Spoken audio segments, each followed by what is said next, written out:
Now it's time for Roadwarden. Welcome in, one and all, to a game that I don't really know about how it works yet. But I think there's a lot of talking and a lot of novel and choices made simulator. And maybe we roll dices. It's not fishing. Bye. Appreciate the clown fishing. Chosen on purpose, yeah. Oh, do I have a timer here now? So we can keep track of how long we played video games. We do. It's so scuffed. Hold on a second. That should be better. Roadwarden. Row, isn't it just like fish row? Oh, so that's where you can fish. I'm a warden of fish row. I didn't even take a sip there. You know what? I decided to not take so many coffee sips in the morning. I haven't been waking up early enough to actually like warrant a coffee.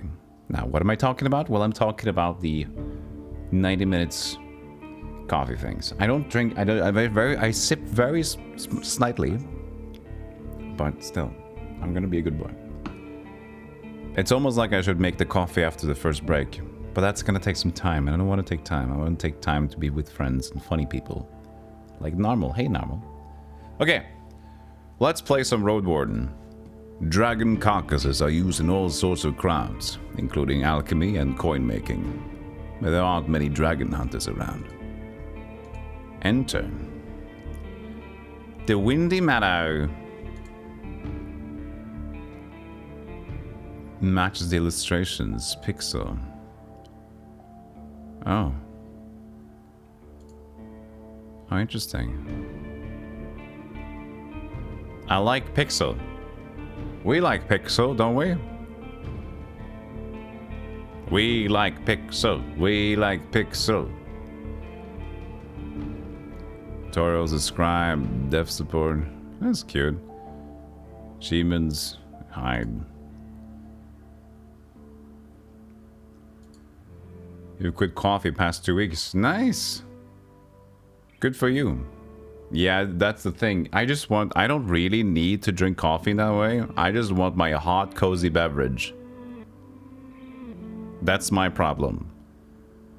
And hot chocolate is unfortunately a little too chocolate. I should just switch to tea, which has less caffeine. I think I will though. But, you know, it's just cozy. I like coffee. Everyone knows to stay away from the wilderness. Most people would never risk a lonely journey. Roadwardens not only accept this struggle, they embrace it. They deliver messages, assist merchants, burn human corpses, and if possible, get rid of the beasts and highwaymen. They live on the road, die young or retire early. It's a dangerous job, but a respectable one, and it pays well. And Mike Rowe is also here. I leave the safety of the city walls.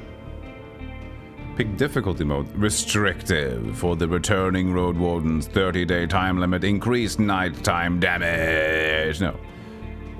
Standard. 40-day. Nah, just do it for those familiar with RPGs. I'm an RPG guy. The warm cozy is so relatable, yeah. But I can get the warm cozy with tea as well. I just don't know, you know. The coffee is nice. You quit coffee a couple years ago and didn't have time to brew it in the morning. You get an annoying headache that wouldn't go away. Yeah, that's the thing. Coffee dependency, coffee migraines, that's the thing. That's also why I don't really want to be... I don't want to be dependent on anything. You know? So that's kind of me. But... the wall is still standing. There are no wolves around, no stench of blood. Good signs. This should be the place you're looking for. These aren't the droids you're looking for. You were supposed to meet with a group of soldiers, but you hear no voices, no sounds of labor. The gate is ajar, but the camp isn't safe. It may keep away the goblins and pebblers, but not beast folk, nor trolls. And the night is near. Your palfrey breathes heavily. It had a long day. So now we immediately choose. Look at us, making choices for ourselves. Could look for another shelter. I need to look around cautiously. I dismount and sneak to the gate. Let's peek inside. Chat, we have to decide what kind of... We need to get into character here. We need to get into character. We need to get into character. Rogue-ish. Brute dingus. Smart wizard. What other... I guess... Brute dingus could be like... too valiant paladin.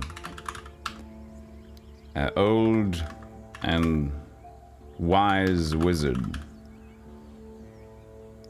What other things can we do? No, those seem fine. Just to find a direction for what we want to get into here. Hey, Sky of Steel, hello, critters. Again. Gallop horse into gate while screaming loudly about Alfredo sauce. That's not an option. But I like it.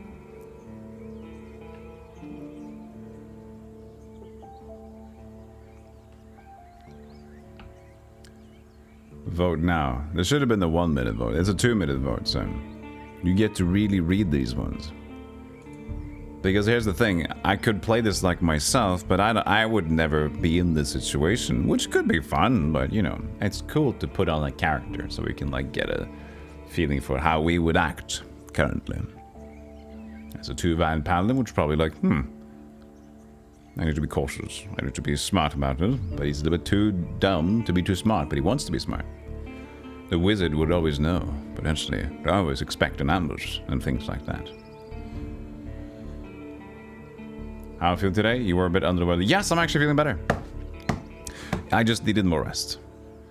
That's what I thought. I was tired and I just needed a little bit more rest, fortunately. So I managed to not get any sort of sick. I just were tired and I needed to relax. And I was able to do that because I am more brisk today. Hey, Joe. Okay, people seem to be... Well, we're not there yet. 8 and 5 for Paladin and Wizard. It's only a matter of 3 votes difference. A modern game again. Yeah, it's silly September, so now people vote for games. With their subs. And gifts, and tier 2 and tier 3.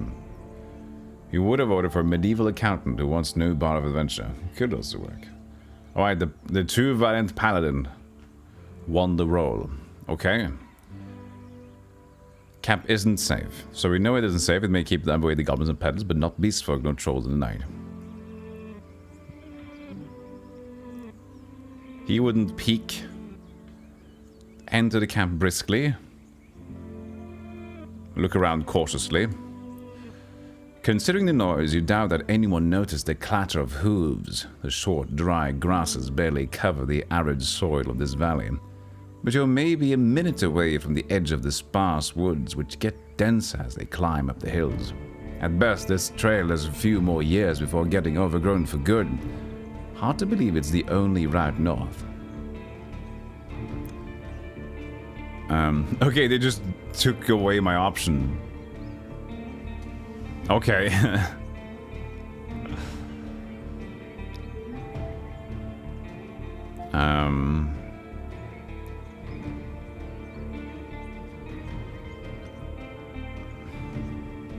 He's valiant. I'll get off the horse and go into the camp briskly. Oh, I have my face under something. If you're hurt or exhausted, some actions won't be available to you. The weaker you are, the higher the chance you'll die in combat. Your heavy boots hit the ground and the pain of the long ride finally catches up with you. You stretch out, bringing your back and legs comfort. All you want now is a table, a decent chair, a nice mug of beer, and some warm stew. With any luck, your axe won't be needed here. I approach the gate, ready to walk in. If it's a military camp, it doesn't look the part. plenty of wasted space. The fire pit is cold. 2 people are sitting at the table, tired and disheartened. They're looking in different directions, paying no attention to one another. One of them is holding a cup. I walk towards them.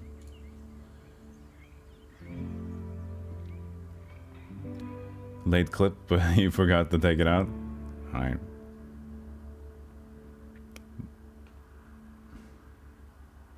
It takes a few breaths to glance in your direction. The first person greets you with a wave of his hand. Hello! A bag's under his eyes. His beard is messy. Despite his simple shirt, he's wearing durable, decent boots. A mace with a head covered in iron hangs at his side, but he doesn't reach for it. I take a look at the second soul. Just like you, she's wearing a gambeson, but hers is a bit loose, as if she took it off a corpse. Her head is shaven, as if she's protecting herself from flesh-eating bugs. Her eyes are weary, yet kind. She smiles.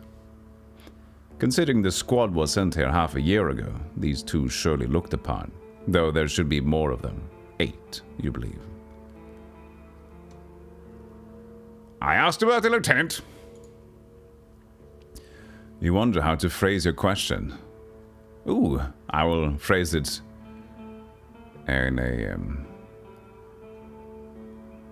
intimidating, distance, playful, supportive and cordial, friendly. Yes, that would be the Van Paladin approach. I was hoping to meet with your lieutenant. Could we talk for a bit? The woman lets out a loud sigh, dusts off her gambeson and steps towards you. She pays little attention to the sword at her side. We most definitely can, you and I. Though holding this rank is still somewhat new to me. Are you a messenger? Did you lose your mount? She observes you with curiosity. Or are you looking for help? I'm your new Roadwarden. My horse is waiting outside. Really? The soldier in the shirt leans forward. That explains how you got in one piece all by yourself. And then we have a new guy. Better bring your beast here, adds the lieutenant. I have no hay, but I bet it dreams of dropping its saddle. A long pause. Antolia. Is this the only other woman? We just know she's the lieutenant now. Okay, so that's the she. Antolia, by the way. She reached out her hands.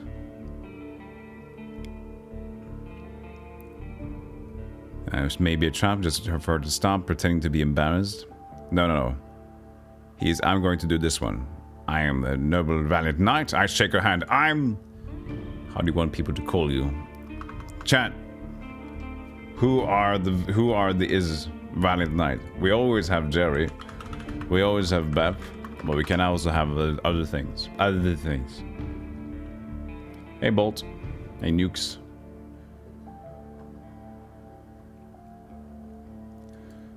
You know, I actually like this name.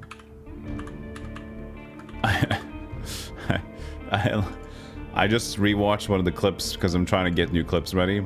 Spangle-a-Bosco. One second. It gave me a giggle. Imagine if that happened to you, chat. You're just eating your porridge. And then Gandalf looking wizard comes in. You have to come with me right now to Mount Crenitor. You, Pangle-a-Bosco. I'm not Pangle-a-Bosco. Strong knight name. Bosco? That's exactly what Pangle-a-Bosco would say. Come here. He teleports you to this red hell, to this extreme dangerous. And he says, now summon the beasts, Pangle-a-Bosco. Summon them and take care of them. I'm the fuck? I don't know. I'm Greg. Oh, you're Greg. You're supposed to be in Shadow Tower. He teleports you again. Now you're in the Shadow Tower. You're like, fuck, why did I say I was Greg? I should have said I was Kevin. Kevin? We'll teleport you to the 7th heaven. No! Who is not the chosen one? Everybody's chosen for the duty. Ah!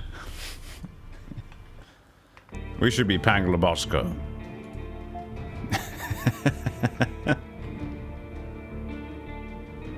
Continue the legacy of Pangela Bosco. This name has so much oomph to it, doesn't it? The Knight Pangela Bosco. Her grasp is confident, the shake is slight. Just keep your horse away from the tents. He steps away. We don't need to smell its dung. I see one issue. The soldier in the shirt also rises to his feet. We've no tent to spare. You'll have to use a blanket or something. No problem. I enjoy observing the stars. You walk through the gate. Your mount looks around and snorts anxiously. The cocaine is getting a little bit less. Not many humans could ride a horse. It's not only taller than you, but also bulky. This horse, is it? No, ride a horse. Really? Oh, okay. As heavy as it is strong. You can get in the saddle with a single breath, but most people wouldn't know where to even begin. From every side, it's a wall of flesh. Horses were brought to the Dragonwoods from the conquest in the south. They can trot for a long time, but won't outrun some of the local monsters. Your palfrey needs you to survive, but without it, you too will be lost. It's my only companion here. I wanted to feel at ease.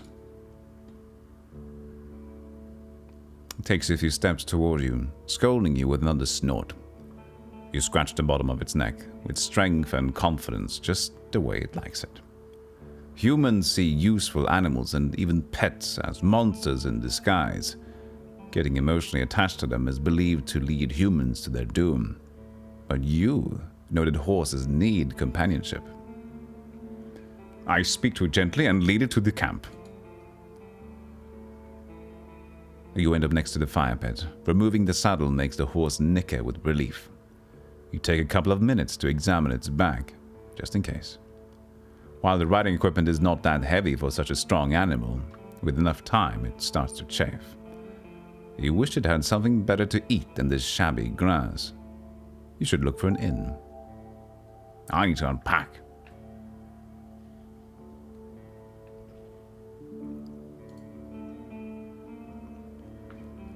You haven't brought that many things, and you lost one of the sacks while fleeing the Crimson Corpse Eaters. Worst of all, you have no rope left. That's the worst part, but maybe the soldiers could share one. Shouldn't cost more than a dragon bone. Aside from the travel set, you own a few valuable possessions, essential for your trade. Well, I guess we're the fighter, right? Spent my savings on decent combat equipment. I have a fine gambeson, an axe made of steel, and a reliable crossbow with quarrels. Yeah, that should be our valiant knight. Purple Majestic, Mr. Fortune. Give it up for 2 years. Thank you so much, Mr. Fortune. I appreciate it. Hope you've been great. Thank you for 2 whole years. Now that's like 2 years of time. That's amazing. Fighter. Open your inventory. Alright. Unless you're occupied with another task, you can eat food, drink potions, and use your items from this menu. Be sure to click on each item you receive, as some of them can have unusual applications. A gambeson. That's how you say it, right?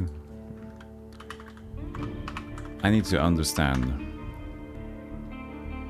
How do you pronounce it? And I don't want to see those stupid Google results where just like, gambeson.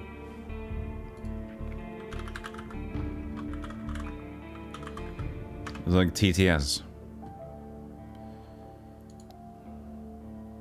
Gambeson. See? That's TTS. Fuck that shit. Gambeson. See, everything's just automated. These people know how to get clicks, though, to be honest with you. That's about 730 days. 365. Yeah, that's about 730 days, yeah. But I'm gonna guess Gambeson. That's what I thought, and that's what I'm sticking to it. And if chat is okay with that, please just be okay with that. If you're not okay with that, please not be okay with that and correct me so I can be a smarter boy. You have no idea how much stuff I've learned just by being on Twitch. You guys correct me in so many good ways. This is the best way to learn English. Having 100 people say, oh, that's wrong. Padded jackets are an essential piece of any armor set. They protect the wearer's chest, abdomen, arms, and thighs. The lighter jackets, called aketons, then I have no idea what that is, are worn under heavier sets made of alloys or chitin, while the thicker ones, known as gambesons, are worn alone. They're relatively easy to make, and while not all travelers can afford them or wear them for hours without getting tired, they're commonly used by guides, mercenaries, and soldiers. Your armor is not in best shape and could use some additional work. Try Leo Dictionary. Leo Dictionary. But that's English to German.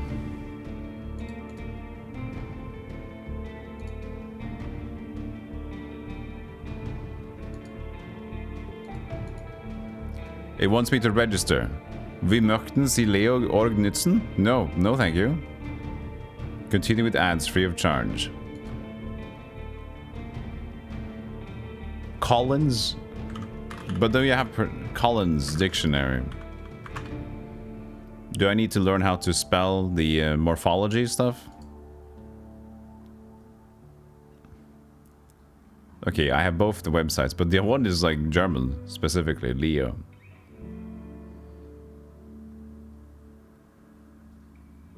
It doesn't look like that for you. Mine just, when I go to Leo, it just changes to German English. I go to leo.org. No, it just immediately goes to German English.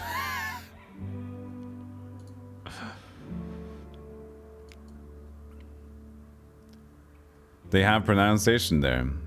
Collins. So I could now type in Gambison.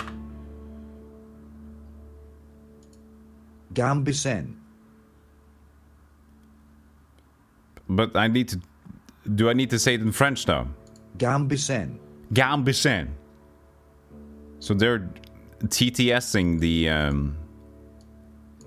morphological way. Morphologic is... Wait, is morphology the right word for this? I keep forgetting how you spell out the actual word. Gambisen. It has a low frequency of word usage, that's true.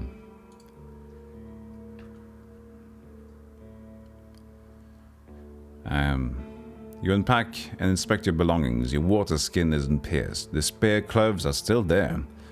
Just in case, you take a look at your wooden bowl and mug, your cape, tinderbox, bandages, food rations, food, knife, nothing special or too cumbersome. From time to time, your routine helps you avoid mistakes, but this doesn't make it any more exciting. I return to the soldiers. They're at the table again, observing your beast and chatting between themselves. Your stomach growls at the sight of them eating out of wooden bowls. One more bowl was put at a previously unused end of the table. You can sit down on a tree log. I join them and take a look at the meal. I thank them for the meal, but I don't want to eat with them. Sit down and ask Talia what she can tell me about this area. No, I enjoy the meal, a hearty good meal with friendship. Yes, we shall eat and dine together. It's cold and gruel, the meal eaten in times of hardship.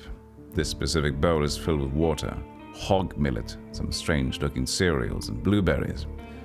Welcoming you with a meal, even a humble one, is beyond their duty. Soldiers live with and for their companions, constantly on the move from one part of the realm to another, making sacrifices to protect their group as they face dozens of hideous creatures. Their lives are filled with discipline, hardship, and camaraderie. Roadwardens, on the other hand, learn how to work by themselves. They seldom engage in open combat, patrolling the same roads for years. They help the settlement stay in touch, but also maintain commerce, settle down, forge friendships. When there are no laws to follow, they use their own judgment. Different responsibilities, different lifestyles. I eat quickly, not focusing on the taste, then speak with Talia. She's focused on choose her words carefully. She looks away only when she gathers her thoughts. I'm afraid I could tell you less than I would like to, and less than I should. She nods towards the other soldier. As you can see, there's not a lot of us left. At the beginning of summer, there were 8 of us, including our previous lieutenant. 5 are dead. 1 ran away in tears. We're also strangers in this land, adds her companion. Any piece of information may help me do my job. The man leans forward. His legs shake nervously. He sounds like a kid asking a bard to sing one more story, tell a joke, or do a magic trick. Whatever it takes to escape from boredom. His untrimmed beard hides a much younger face than you originally thought. What did the officials tell you? I expect not that much. No soul comes these lands.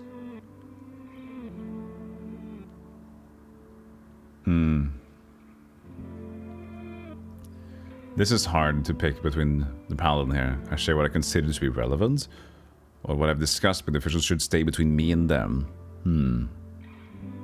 Both kind of apply. One's being friendlier, one's being more just following the law kind of a deal.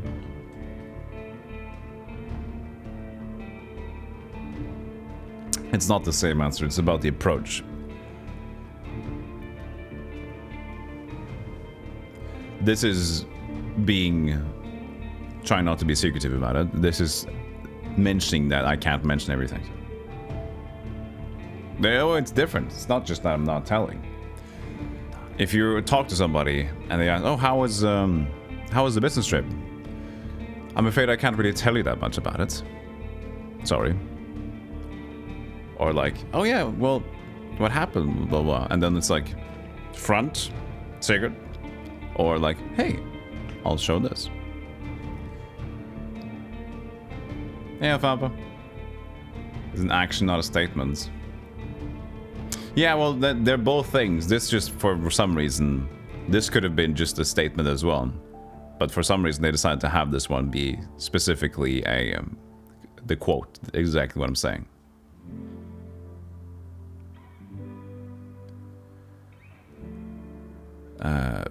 It's lying by omission versus stonewalling. Ooh, look at Roadwarden here with the rhetoric analysis work. I will just share what I consider relevant. I want to be friendly. I don't want to say that I'm above them.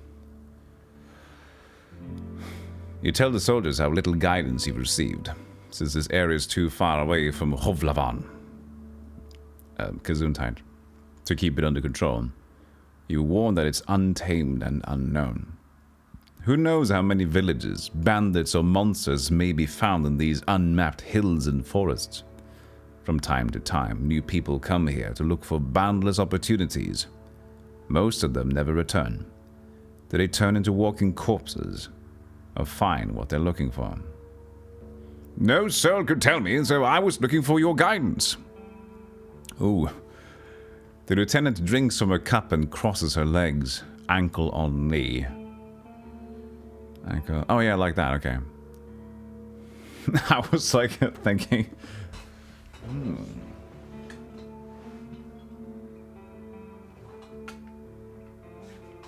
You don't even see the knee, but... What you want to know, right? What you want to know? I wanted to... That's weird. So it's just sitting cross-legged in the sitting thing. I got it. But my first instinct was like, why would you do that?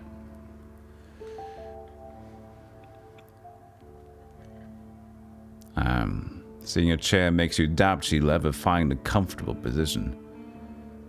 Where should we start? Questions! Before I continue my journey, I need to ask him about the peninsula, the Roadwarden, and the rope. I've lost my rope. So here's the clue what I need to do. Ask them about the peninsula and Roadwarden and the rope.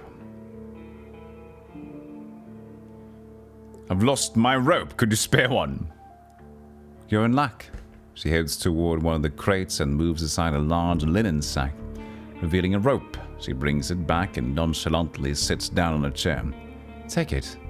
I was planning to leave it behind. I take a closer look. Yep, that's rope. A fine rope. Made of hemp fibers. I take it and offer some food in return. Talia leads forward and rests her forearms on her thighs. Looking down with clasped hands, then meets your eyes. I normally refuse, but we need some decent food. Every day I'm searching through our groats, looking for worms and putridity. We forage, but it's not a great spot. Some food rations will brighten up a foggy day. For now, you leave the rope on the table.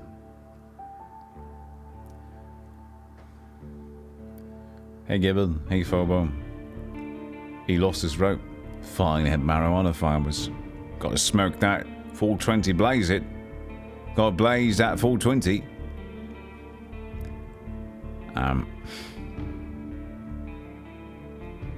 So Peninsula and the Roadwarden.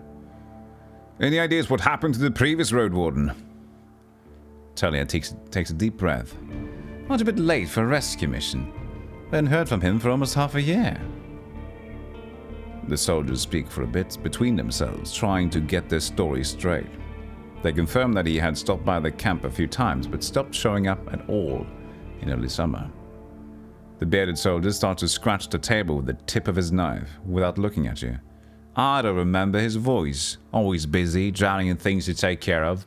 I would sit somewhere, sharpen his sword, fix his loud mail, clean clothes, write notes on our wax tablet of his. Yep, and leave at dawn, unlike versus Asterion never gets bored. Talia lets out a joyless chuckle. He's secretive. And some of the locals speak about him warmly. Maybe just like us. Sounds like you're not sure if he's dead or not. If anyone knows, they won't tell us.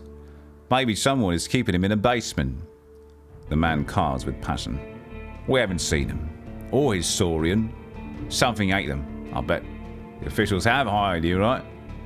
They don't expect him to return. The richer Roadwardens often use four-legged meat-eating Saurians as their mounts. They have to be tamed and trained since they're hatching, but unlike horses, can easily defend themselves from many monsters. At least your palfrey is fast and reliable. It won't suddenly sink its teeth into an innocent passerby. Do you know what he was looking for? Maybe he left you a message. Neither of us had any insight into his dealings, says Talia. My predecessor left no clues. He also took a look at Asterion stuff.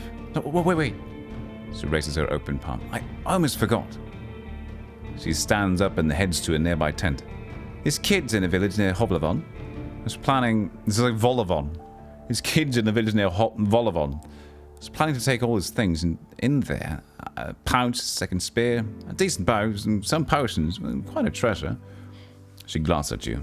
I would much prefer to bring them the truth about their father. So you want me to find out what happened to him in exchange for his stuff? Here's the catch. She dusts off the hilt of her sword. If I had a messenger to ask the commanders for further orders. Since she has returned and you know nothing about her, she either ran away or something happened to her. She sighs with resignation. We're meant to stay here until fall. What do you think? Come see us, tell us what you've learned about the man, and we'll get back to Volavon together.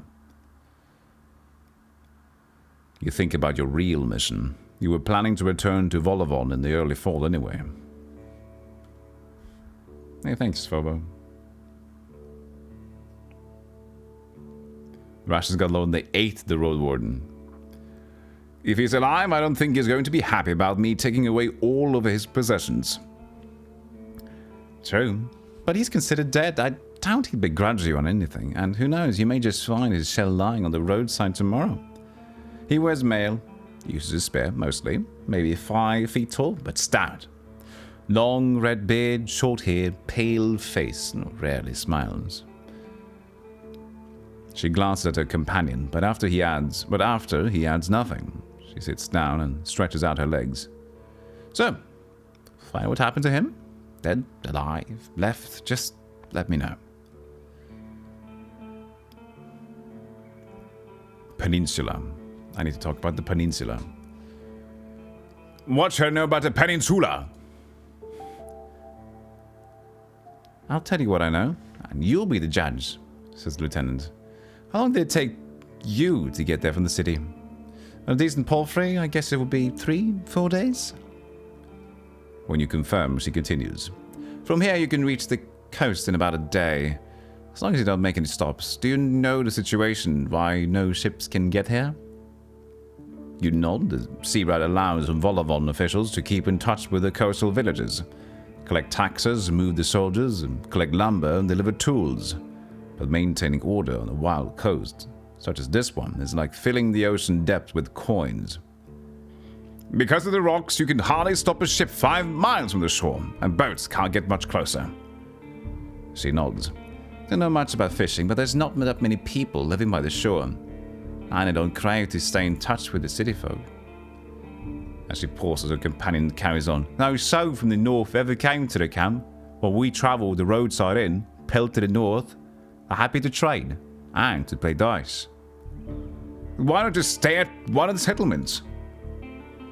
The man clears his throat. I mean, you know, we're to go this road. This camp is our post, and well... He turns toward Talia. She lowers her voice. Don't take it the wrong way, Pangalabosco, but are you a devout soul? Am I now? We even have scrolling here. Look at this. Nothing to be embarrassed about. I sometimes go by my maiden name. Sometimes go by my maiden name. Hey, thank you, Seraphim. Subscribe now for September discounts. Oh, I forgot to ask earlier. Perps, you can also vote for a game for Silly September. Perps and Dead Seraphim. If you want to vote for a video game, you have one vote on the list or make a new one in the list. Thank you so much, Seraphim, for 4 months. I'll put you guys over here.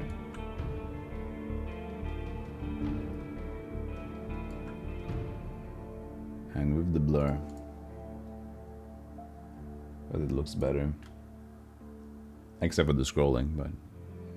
And my face, maybe we should match here. Hold on a second. We should match the square. I'm so small.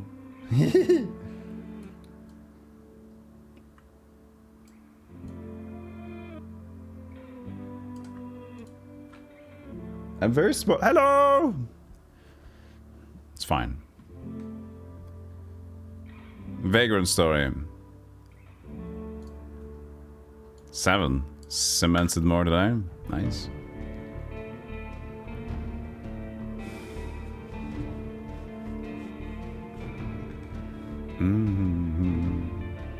Mini golem. Yeah, just trying to fit in the corner here.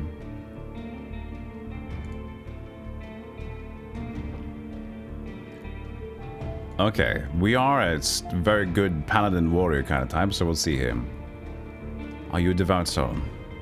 The United Church, like most city folk, I believe that people should unite their strength to overcome the threats of nature and dark magic. Everyone will be judged for both good and evil deeds. I'm part of the United Church. Or... For many years, I've supported a monastery that does its best to advance mankind's spiritual growth, artistry, herbalism, and magical research. I've followed the teachings of an Order of Truth.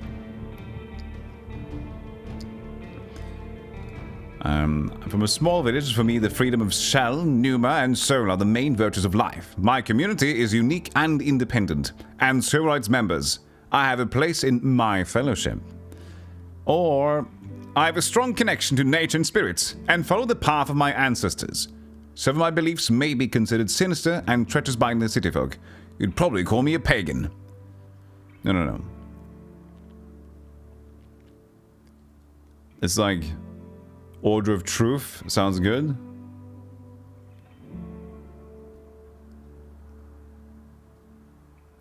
Or United Church. Monastery.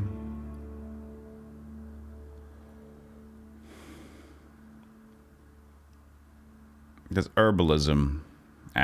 Church sounds more his normal way. Less weird.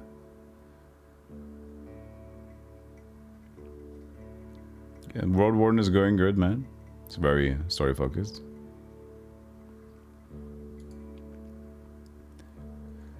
A fellow unite! The man smiles. Though in this light, I won't bring you much good. At least we can discuss the topic freely, adds the lieutenant with a barely visible smile. Let's get into it. Let's get dirty. The people here are disquieting. Every few words, he taps the table with a finger. The traditions won't help them negotiate with the officials here. She starts to draw lines with the index finger, as if she's pointing at an invisible map. The peninsula is connected with roads, like a big circle. In the northwest, you'll find a weird village at the bog. It's not exactly pagan. I don't think so. It even has a priest who claims to be an eremite. You nod. She means a fellowship. They do crazy shit. Her companion chips in. They used to dead cut down the trees and dig in soil. Once I saw it, I beg to now return there. I see. You've heard tales such as this once you were a child. If an isolated settlement manages to survive without the city's influence, its customs and traditions grow more and more alien. Every generation learns how to adapt to the dangerous conditions they have to deal with, and the rustic pagan traditions muddy the river of faith. The United Church often warns its members about the crazy druids, necromancers, and blood mages, the bringers of doom, the traitors to humankind.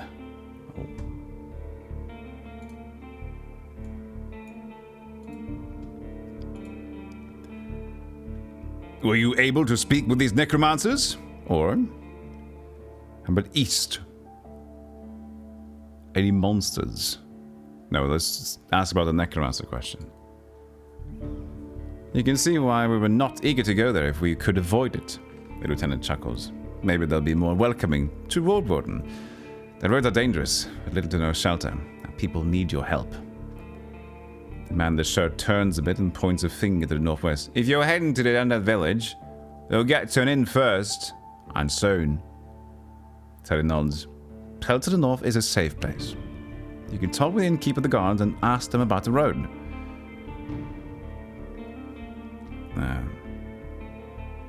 Any monster worth mentioning? Anything that could catch my mount? We show all sorts of beasts. The man starts to count on his fingers. Goblins, treants, cats large and small, runners, howlers, wolves, spiked boars, mufflin eaters, griffins, but we managed to stay away. Well, some could catch up with most mounts. Talia glances at her companion. The palfrey should be fine. The trees are so tall that the flying creatures keep to the coast and mountains. There's not that many humans around, and the animals are busy fighting among themselves. They fight more for food than territory. The soldier cracks his knuckles. Don't provoke them and ride fast, you know? Just count on luck. What about the east? She stares off across the camp. Hard to tell. We went there only once. There are hills, forests, rivers. We saw a tunnel sculpted in leaves and branches, but we didn't enter. Wilderness all around. That's all I need to know. Mufflon? Mufflon. It's a mufflin. It's like a muffin made of beast Germans. Beast Germans? Vermins, not Germans. Beast. German beasts.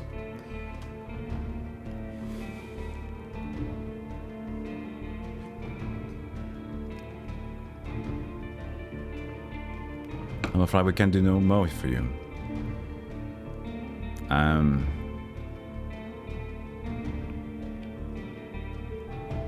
What happened to your squad? The man shrugs. Bandits happened. And monsters. Strong band, though. His companion chips in. When we got to the peninsula in spring, we saw some people living in this camp. The lieutenant decided to avoid it, look for an inn. And we had to travel through the night for a bit. The bearded soldier scoffs and crosses his arms, but she carries on.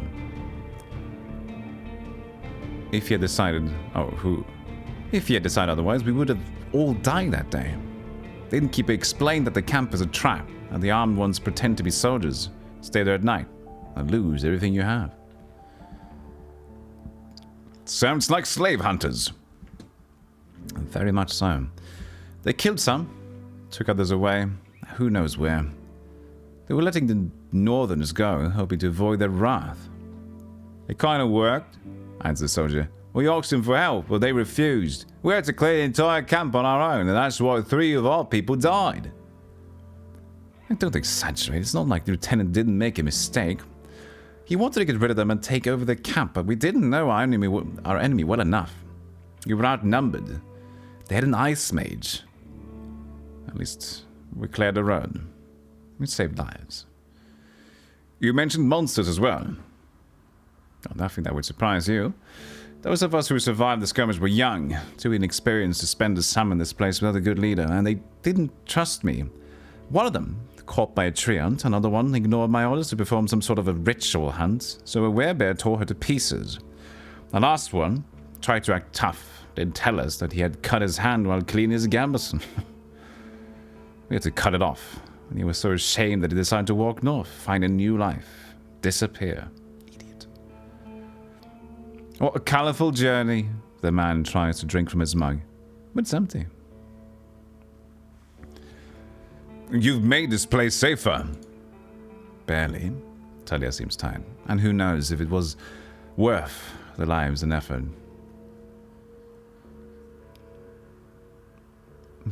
Peppa. What was your squad's mission? The lieutenant looks into your eyes. You know, the usual. Making the roads safe, keeping people alive. I explained that it may be important for me to know what they have tried to accomplish. I can't really tell you. Let's just say it would be nice to have a reliable outpost somewhere nearby. A place where you can always find a group of fighters willing to protect you in the name of the law. Now, if you have any other questions.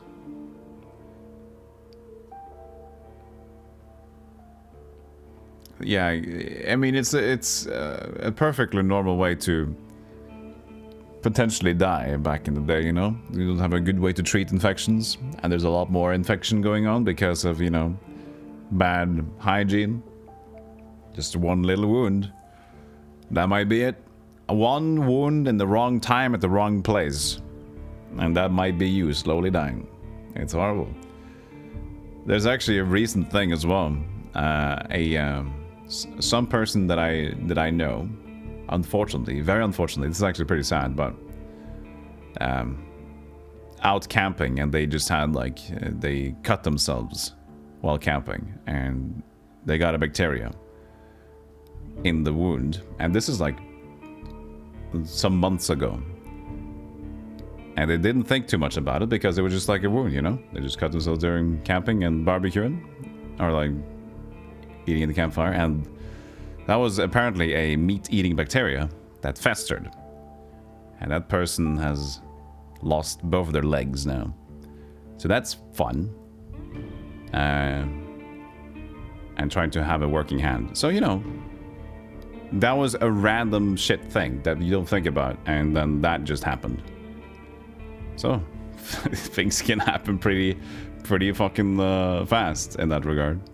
So stay safe, and just getting cut your gambeson might... If you go around with your gambeson in the forest, just be careful. You might cut yourself on it. Talia, how did you become a lieutenant? Not much of a story, honestly. She looks at her hand, which is currently rolling a mug over the table. In the city, there's a strict order of... What should I call it? She exchanges looks with her companion, but he can't help her. Well, leadership succession, I guess? Volavon chief selects commanders, those select lieutenants, and those put their soldiers in order of priority. If a lieutenant dies, they get replaced by the next soldier in line. Oh, so you were his successor? Not exactly. When we fought the bandits over, our lieutenant was hit by a slingshot. His boyfriend jumped to help him, but failed to protect either of them from a spell. It was like a ball of ice that hung above them and exploded, piercing their heads, completely avoiding their shield. Really unpleasant. She pauses. And you were the third one in line, I presume. Basically, yeah. She said without enthusiasm. Didn't plan to become a leader, though. I'll get demoted once we return to the city. I prefer to follow anyway. Anything I should know about the camp? The story is brief. Some merchants built a camp to have an extra stop for mules and donkeys. Just between the inn and the southern villages. There's plenty of grass here and a pond nearby. When the peninsula grew more dangerous, the camp stood abandoned, from time to time serving as a shelter for travelers. The bandits came here in spring, further paralyzing the exchange of information between the northern and southern settlements. Since these highwaymen are no more, the situation may reverse. Time will tell. You can sleep here, wherever you want, the man concludes their tale. Though don't expect to wake up with a pain in your back. If you were me, where would you go next? The soldier answers quickly. To the inn, of course. He grabs his empty mug. The one northwest from here. If you can't afford the room, the main hall is free of charge. The locals rarely gather there. The northern road is much more traversed, or traveled, mentions Talia. But the hunters will tell you about this and that. You'll have a chance to introduce yourself. The innkeeper can listen. And knows many souls. Any tips on how I can make a good first impression? She smirks. Avoid cheap jokes. Stick to trade. Don't waste his time. Show him that you can be relied on. Alright, it's getting late. We should prepare for the night. I agree, Talia says, but sighs with relief. And may you do better than Asterion did. Stay vigilant. She winks at you, shattering the mask of a soldier. Thank you for your help. Save. Tuesday. Oh wow, this journey happened recently. Look at that. This happened September 26th. This could be happening next door to you right now.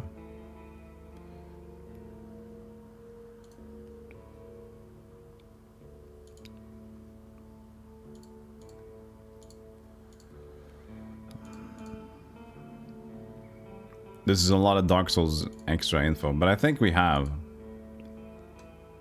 Oh, this could be interesting though. But we have enough text as it is to move forward. The Winged Hourglass.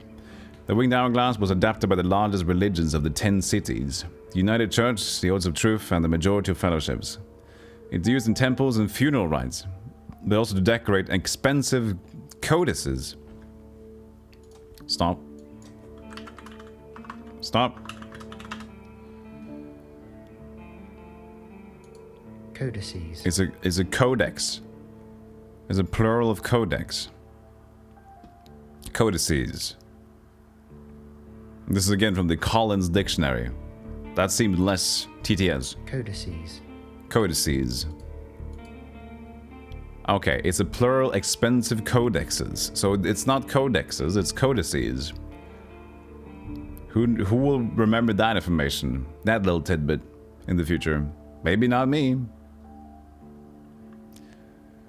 Also decorate expensive codices or pieces of clothing. Not every soul who wears such a trinket in a visible place is a devoted believer, but it can be seen as a sign of solidarity with the more conservative section of the city culture. Emblems like this one are meant to portray the ephemerality of life and the rigidity of time. The traditional pendants are made of steel, signifying the strength of humankind's determination and innovation. Rite tablets highlight the important role of iron when it came to fighting monsters and expanding the lands of the tribes.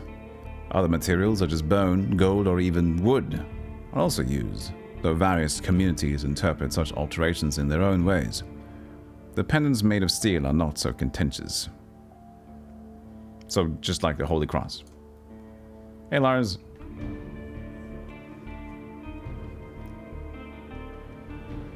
What did Cody see?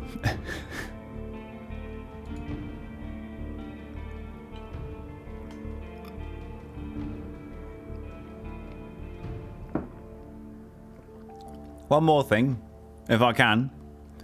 The bearded man approaches you. Can you take the first watch? Spending time between 3 people make a great difference. You think for a moment. To fully rest, you'd need a good sleep. Sure, Leave it to me. Fabulous. He passed your shoulder. It should be calm, at least before midnight. Wake me up in a few hours, or even earlier, if anything happens. I'm happy to do my part. You go to the barrel and splash water on your face, which makes you even more aware of how much you need a bath. After the night, it would only get worse. Your horse is already napping, still too anxious to lay down. I prepare for my watch. The soldier in the shirt is eager to guide you. Just observe the area. There are plenty of griffins around, though they all won't try to jump over the palisade, probably. Better watch out for the apes. They climb up and carry any food they can find. And there's this one really loud weird elk. Keeps smelling the wall. Though it's never trying to get in. He points at a gate. The lieutenant and I will block the entrances. Now, they're quite heavy, so if anyone comes looking for shelter, they better call us to help you out. And if this someone is being chased by wolves or anything, better throw them rope instead. He scratches his head. If it gets cold, feel free to make a fire. Best place is on the watchtower. You may want to put a blanket there or something. The watchtower. He gives you a long puzzled look. Oh yeah, here. Points to the pile of crates. Just climb up the tallest one. You have a great view of the northern side. The more dangerous side. And also, I know you're tired. After all that riding. He points at the tent on the other side of the camp. I can handle a couple of hours sleep on the ground. If you wish, go there after me and rest. Just this once. At least I have a pallet inside.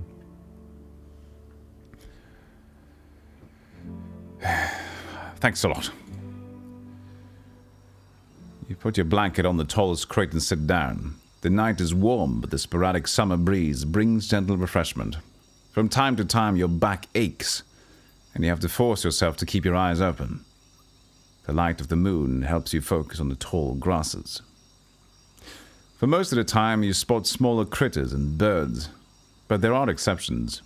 At one point, you see 3 horned deer trying to challenge one another. Before they clash their antlers, a 2-legged dragonling appears, leading its much smaller offspring. The furry beasts try to intimidate the predators with roars and aggressive head movements. After a few moments, both sides walk away slowly, not willing to risk the fight, nor to admit their defeat. I don't let it distract me. I keep looking around. You hear the deaf screams of distant prey and the mating calls of monkeys. Runners are chasing a grey hare.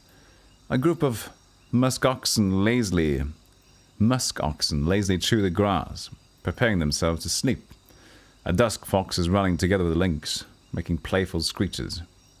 Thankfully, you never have to intervene. You just sit there, watching the not-so-distant forest, trying to outlast your sleepiness. You can only guess how much time has passed. Once you feel you've had enough, you've climbed down and go to a tent, waking up the bearded man with just a couple of words. You confirm that nothing important has happened.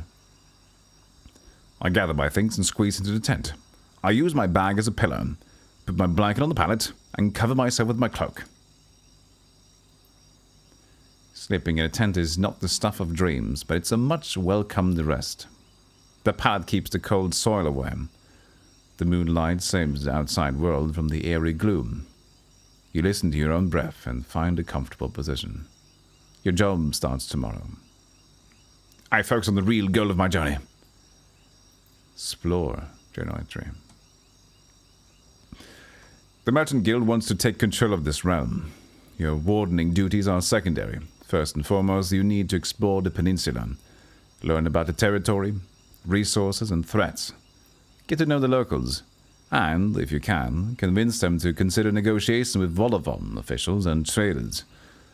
Could the tribes resist the soldiers or be a threat to the priests of the United Church? Are there any forbidden practices that needs to be eradicated, such as blood magic, necromancy, robbery, or slavery? At least I have time. 40 days to be exact.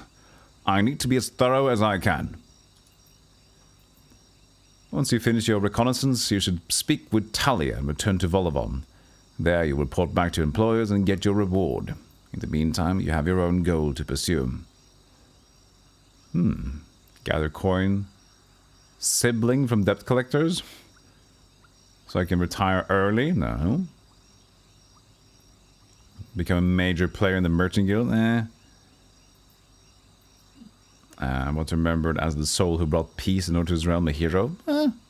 Potentially. Regions safe for the locals and newcomers alike? Yeah, that sounds better. You find a life for myself. Difficult past. No, this one seems the best one. You just want to make the place safe. New shelter and help others. You can't travel during the night. Press the sleep button to rest. Your half-asleep senses are catching the sounds of the wild forest. Your instincts keep you alert and anxious. The pleasant, humid late summer air evens it out slowly. You're thinking about your goal, but you need to gather your strength. All I can do now is rest.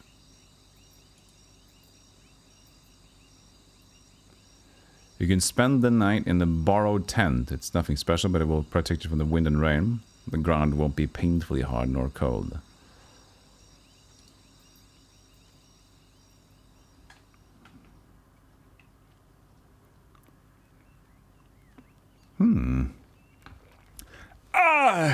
Morning time!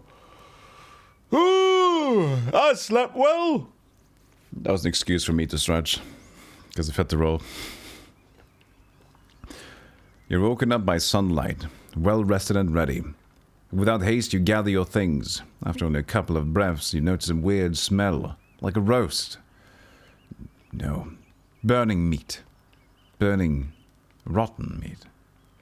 Disgust crawls into your consciousness. You exit the tent. Your horse is looking around nervously. Your bags are where you had left them. You see an open gate. And go outside to see what's happening. Both soldiers are standing near a humble pyre. The man in the shirt looks at it contemplatively. Contemplatively, not contemptibly. Talia is the first one to address you. Panglaboska! She greets you with a nod. We use the horse's manure for the flames, so don't worry about cleaning it up. You see a corpse among the flames. It's impossible to tell if it belongs to a male or a female, but it was an adult. The burning process won't be over for a couple more hours. A traveler, or an undead. The latter. A young one. She lacked the pneuma to understand that she couldn't get inside the cab without climbing. Standing with a spear from a safe distance. She sifts her weight. One more fog and she'd be a real threat. Even now it took a couple of hits to knock her down. Sooner or later, every human shell wakes up, gaining more strength with each soul, devours in each moment it spends in the fogs. Burying the dead is not just a religious practice, it is a necessity. Soldiers, priests, village mayors, even roadwardens. Making a large pyre takes a lot of time, but it saves lives. Talia calls this undead a she. Most of your knights hesitates to do so. Can I call discrepancy detected?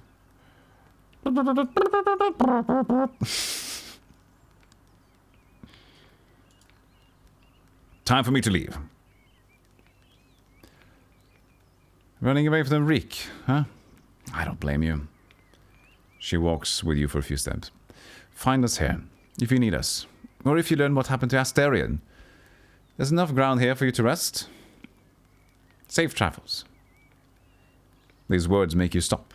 An old farewell mocked in a number of songs and tales, but yet you hear no scorn in Talia's voice. You wonder how many acts of kindness like this one you're going to experience in the days to follow. She returns to the pyre. I prepare myself for the journey. Travel. To see the map, okay. You somehow miss the fact that your mount is already saddled and warmed up. You double-check the equipment, but you don't need to fix anything. The soldiers were diligent. Normally, preparing any palfrey for a long journey takes a lot of time. You put on your gambeson and make sure that your axe is tightly attached to your belt. Then get in the saddle, the palfrey knickers, ready to leave. It's time for you to get to the crossroads. North from here. Travel! Travel forward to continue your journey. Once you're done with the north, speak with Talia and return to Holovon. Sorry, Volovon.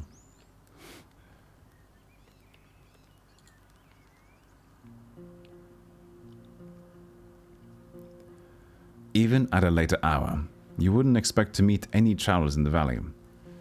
The warm summer breeze lures your mount forward, but the serene chirping of birds is quickly replaced by the distracting screeches and gurgles coming from further down the path. You soon find a pack of 4-legged griffins. They're larger than foxes and merge the features of birds and furred beasts. Each one is of a different size, coat, and colors, and the temperaments are just as varied. Their fronts are covered with vivid feathers, while their rears have darker fur. Their wings are massive, making them impressive jumpers, but too heavy to fly. About 24 beasts are yelling, brawling, and chasing each other around, blocking your path. I considered my options. You can't enter the forest blindly. If these or other creatures were to chase after you, the thicket would be disastrous for your horse. There are reasons why travelers stay as close to the main roads as possible, and why adventurers move in groups. Usually, the safest approach would be to stay where you are and just wait for the pack to get hungry. It may, however, take a couple of hours. Thinking about your conversation with Talia, you've got a lot to do, and time may be of the essence. Okay, so here we have some choices. If you have any vitality points, you can use the warrior's training to access unique interactions. Which is... now we're gonna throw some dice. Use violence or a direct threat. Force.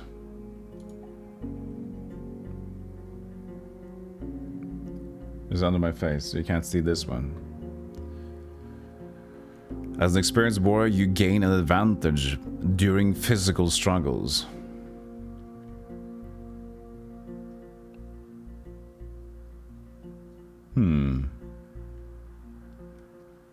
Let's try to use this as an advantage. Violence or a direct threat.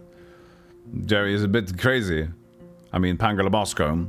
Go, Pangalabosco! Getting through them should be easy enough. You can learn more about your abilities in the character sheet. Ah, here we are. Force. Advanced trading. You have an advantage during physical interactions, but that involve random chance.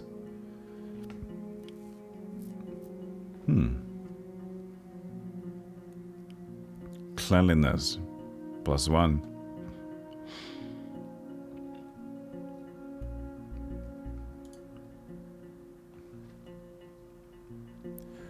Initially, your horse completely trusts your guidance. Though after a few more steps it snorts. You prepare your axe and get ready to push away any griffin willing to jump on you. Once you get in the middle of the surprise herd, your mount squeals and gallops forward. The creatures in front of you flee, but others try to jump at you from both sides. You kick 2 of them away, and while the third one gets close, its beak lands only on your boot. The hard leather keeps you safe. You ride away, and the griffins can't keep up. You still hear their screeches when your mount slows down. I don't give them opportunity to catch up with me.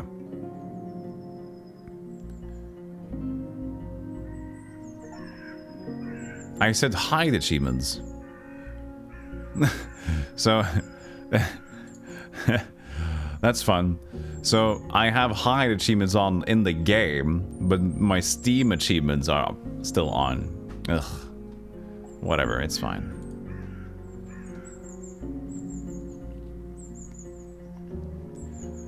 The road splits. According to what the soldiers have told you, you may find a safe inn by turning left. The forest to the right is lush. The trail is overgrown. Kids used to have this song. How did it go? The hottest pathway leads to the dragon's lair.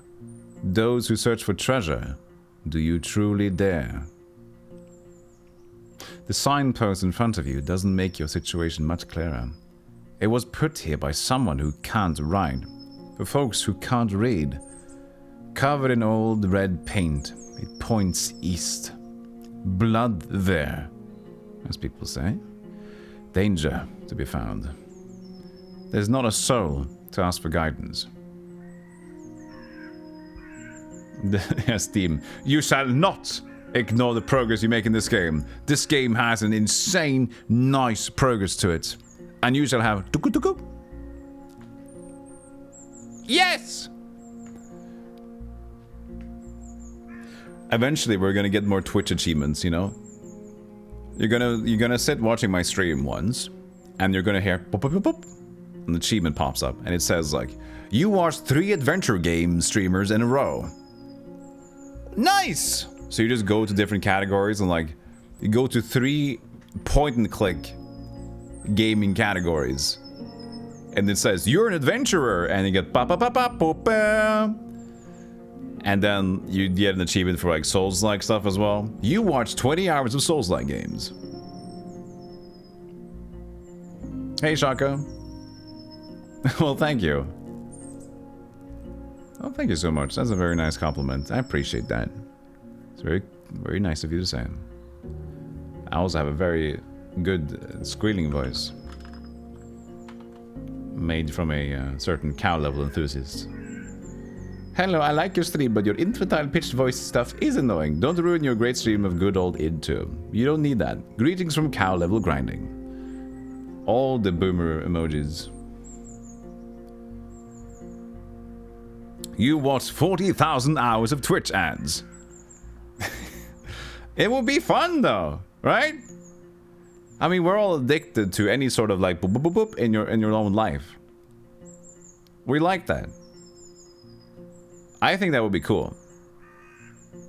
Just have someone just like tinker with that stuff. Just add a lot of watch time stuff. It could be fun.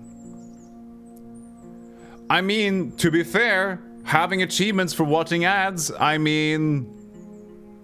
Hello? Twitch, I think they're like, wait! He said something. He said something. Achievements for watching ads. That is brilliant. That needs to happen.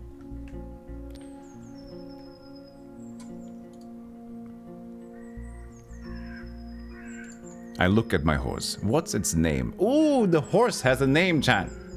Chat, the horse has a name. Maybe we call it Chat. Yes, we call it Chat. Let's do it lowercase so it fits more in the... Chat is peaceful as you stroke its mane.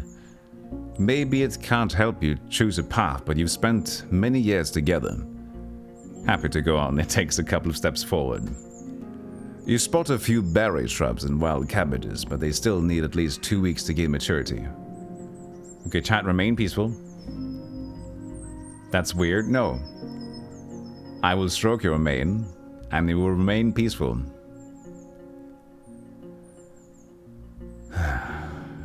To make a turn. Time to make a turn. Quick save. I can wait.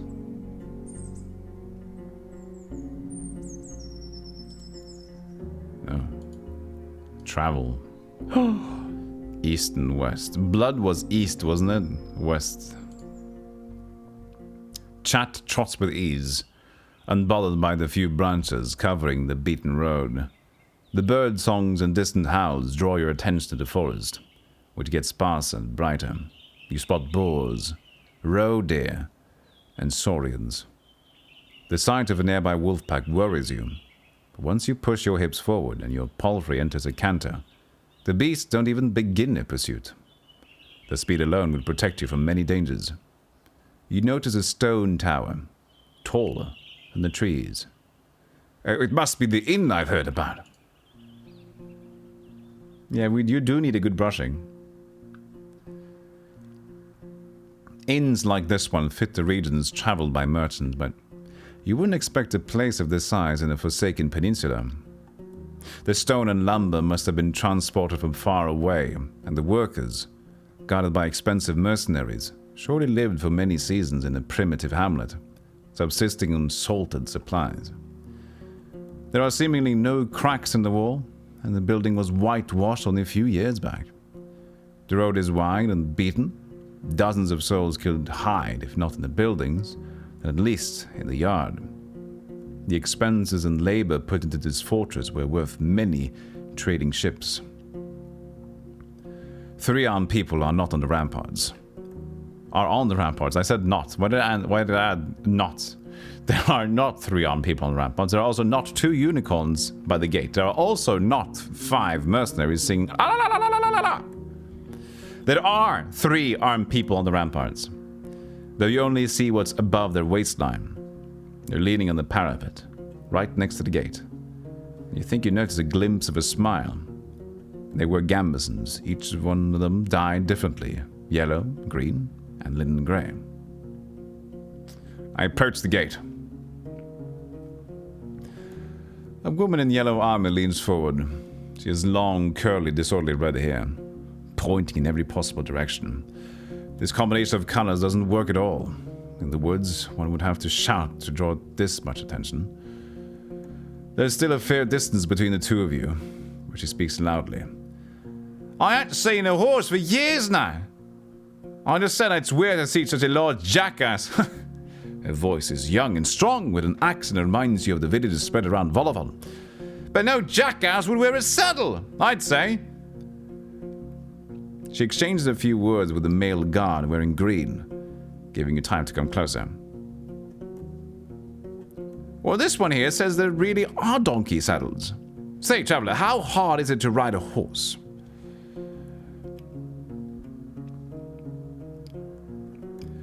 Friendly, playful, distance, intimidating, vulnerable. I am a friendly guy.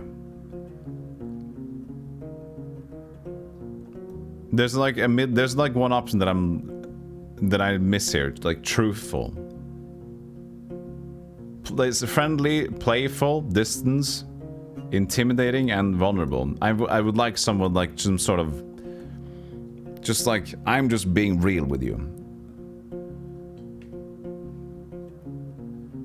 Gonna be friendly again.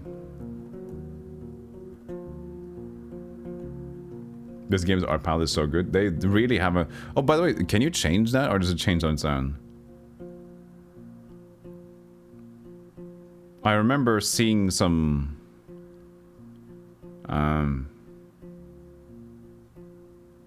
No, maybe not. I saw some in the trailer. And looked like it had different color schemes to it. I thought maybe we can change just like in World of Horror. Speaking of World of Horror, by the way. We will be playing more of World of Horror when we get to Spooktober again. I think they will release their final 1.0. Or did they already do that?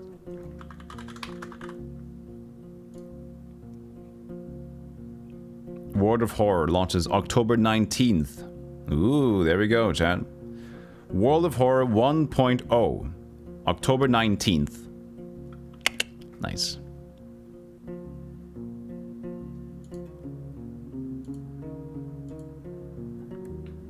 The chain-smoking protagonist. Yes. Can I find that clip? Just in the... I can see if I can find it fast, so I'll just leave it.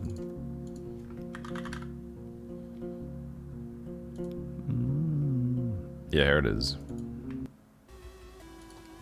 7 more cigarettes. Currently he's just doing this. And as soon as this is out, he's like...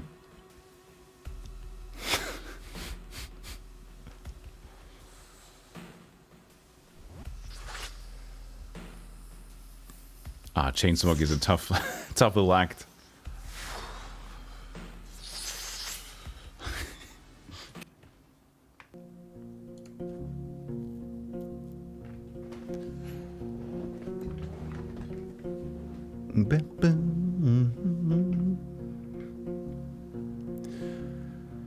Okay, I'll be friendly. Hey, Renegade.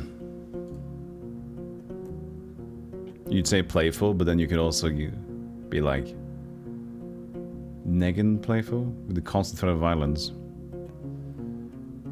Oh, I can see what my options are. How about you give it a try? Easy to learn the basic, but it's tiring. You train different muscles than those with combat. I mean, this makes sense for him.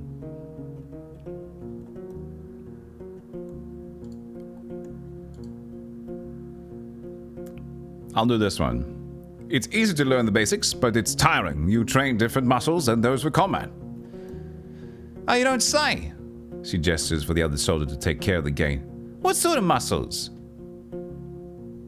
You climb down, staying concise and to the point.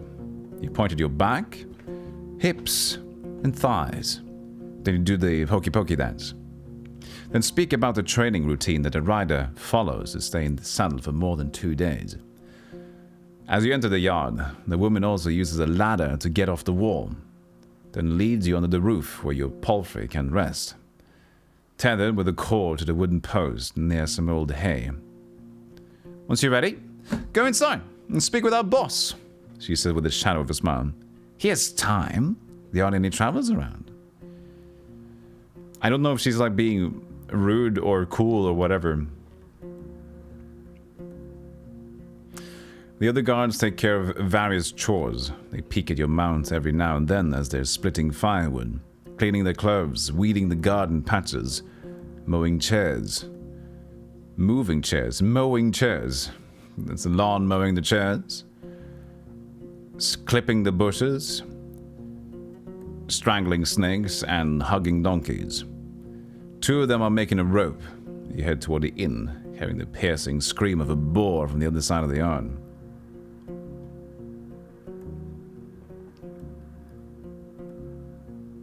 It's like someone made their custom tabletop RPG into a Steam game. Yeah, it's like this game is... You know what this game feels like to me? It's like, I want to play D&D. And I can't find a group. And I have all of this world. I have this world. And I really want to play out. And now I'm gonna play it out myself.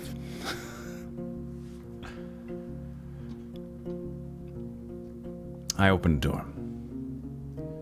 New shelter. In the morning, you can spend the entire day on resting. The locked windows make the air stuffy, and the weak fire in the stove hardly lightens up the hall. A muscular man is sweeping the floor under the stairs. But after he glances at you, he leans the broom against the wall and heads behind the counter. You're lucky to show up. His voice is deep and soft, with a city-like accent. He observes you with keen attention, yet avoids your eyes. I have a keg of decent ale. Wormwood, bog myrtle, juniper berries, cat's foot. He feels a mig. A mig? He feels a mig. Carefully and puts it on the countertop. It's going to spoil soon. Today, maybe. We don't drink here before the even. I hate to see the good stuff going to waste. His skin is dark, almost purple. Rare, even among the southern tribes. And his hair is naturally bluish. His clothes are quite fancy for manual labor. The elegant tunic wouldn't stand out in the city square. This guy just sounds like he's a Dark Souls character creation.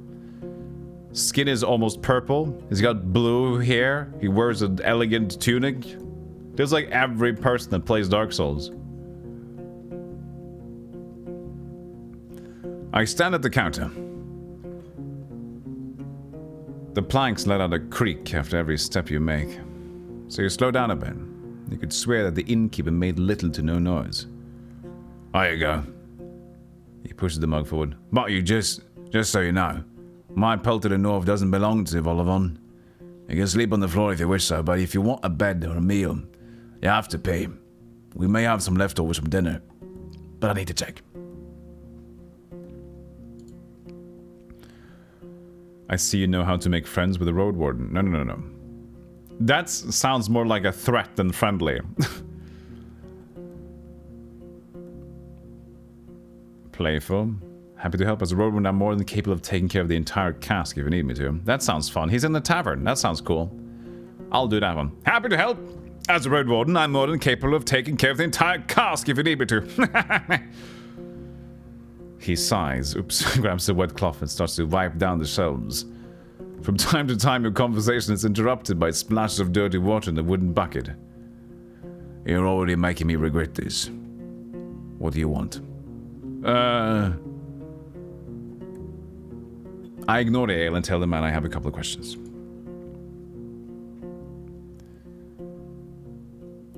Oh, this is a merchant thing. What do you have for sale? Can I go and pick up a few things for you? Some food for your travels to start with. Apples, nuts, sausage. Not too many at once. Need to maintain our supplies.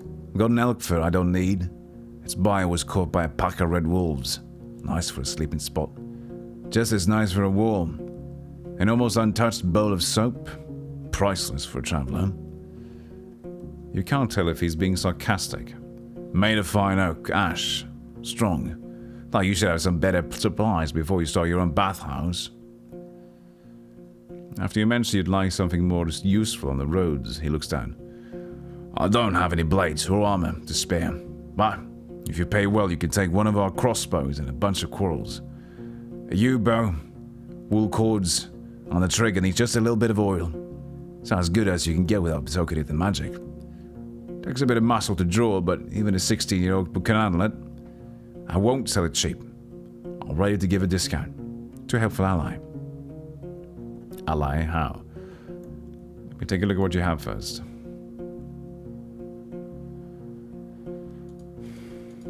What about the crossbow?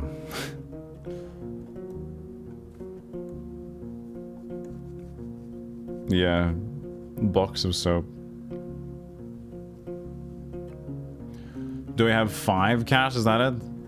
5? And the ration is 1. You bought 3 food rations. That sounds like a good idea. You can buy more tomorrow. An oak-based bomb that burns skin on longer contact. I'm gonna get it. And you add the soap.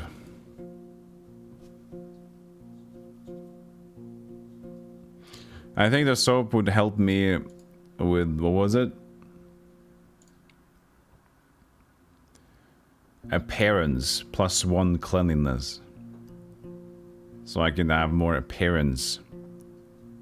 Affects your influence on others as well as the prices in shops. Can I use it immediately? Does it look weird on me?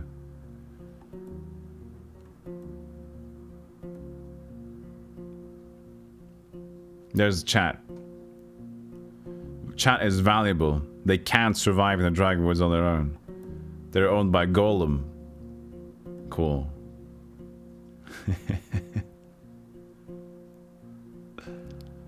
Hey Daryl. Hope you enjoyed your birthday yesterday.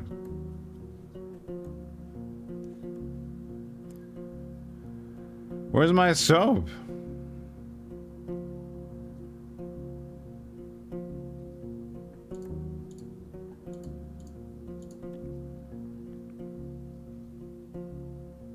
They stole my soap.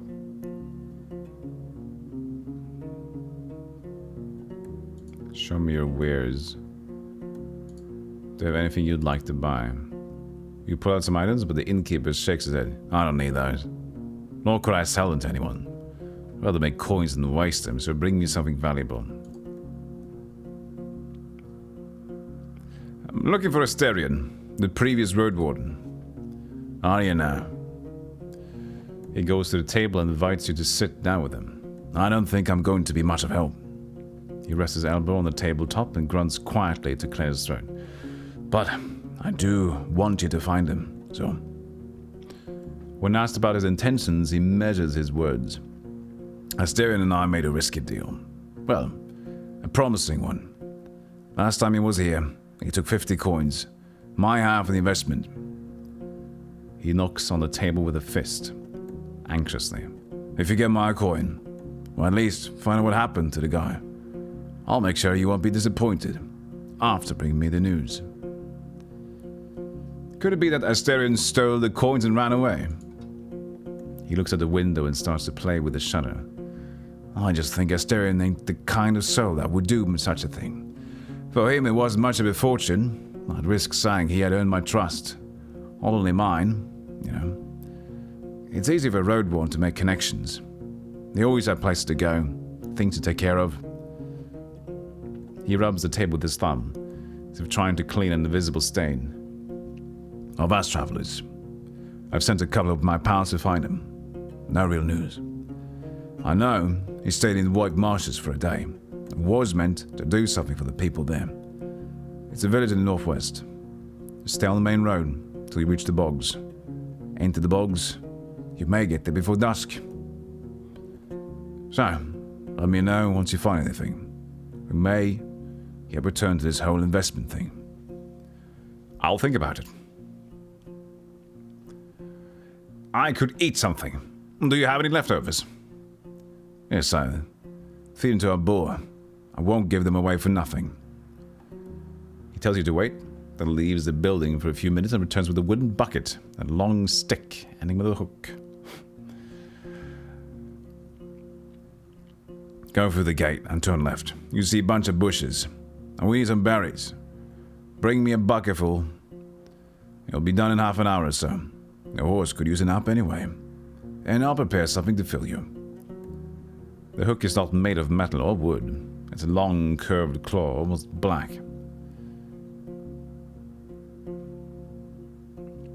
I reach for the tools. Half an hour? That's quite a lot for the berry picking.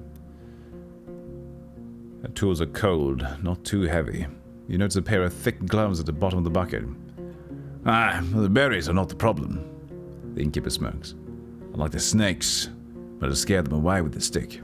I'll move them with a hook. And protect your hands. The little ones won't eat you. But don't get bitten. I'm sure you know how to be patient. I have other questions.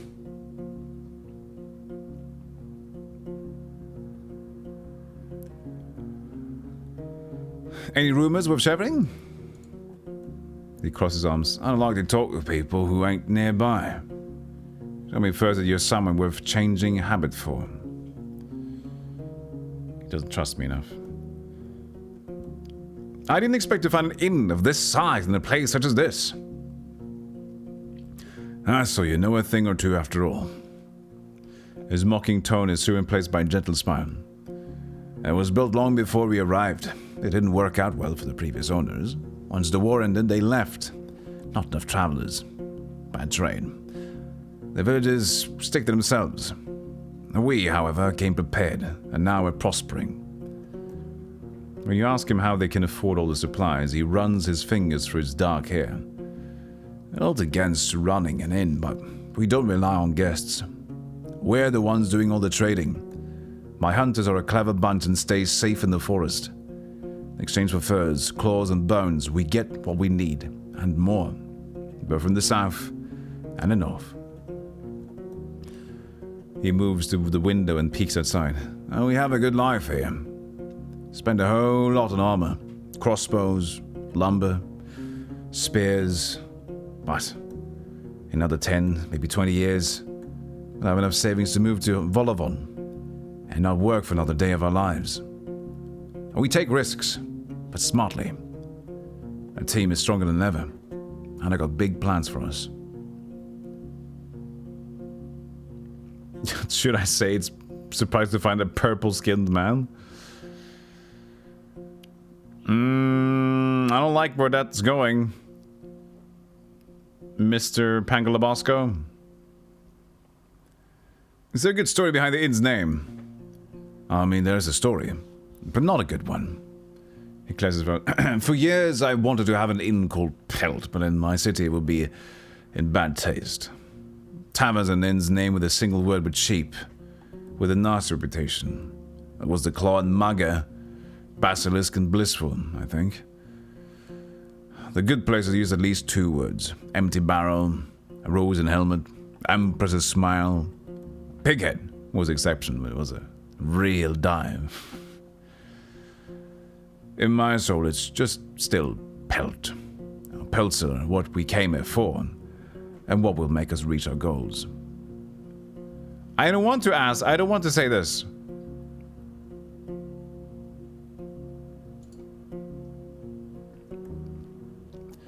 What can you tell me about the peninsula? What could anyone say?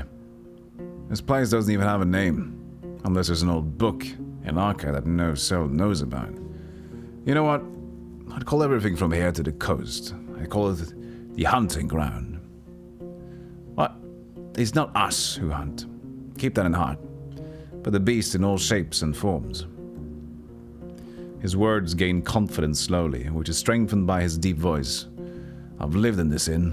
over 10 years now. I've only seen a couple of roads, a couple of places. It's just, once you get here and you see how harsh it is to hit the road, you have only more reason to stay the warm stove behind a wall, even if it's suffocating. He looks toward the windows. I'm sure you've heard a lot already. The people don't build hamlets anymore. There are no more ibexes, from the south, and the traders stay only for a few days. All of our iron is used for cauldrons, not swords, nor tools. Okay. Collins, can you teach me what an ibex is? Ibex. What? Every one of these are weird. Ibex. Ibex. Ibises. Ibises. Ibex. Ibises. Any of 3 wild goats. Goats, basically. Ibexes. Okay. Hey, Fabulous. This track is very cool and calm to go with the game. Very nice.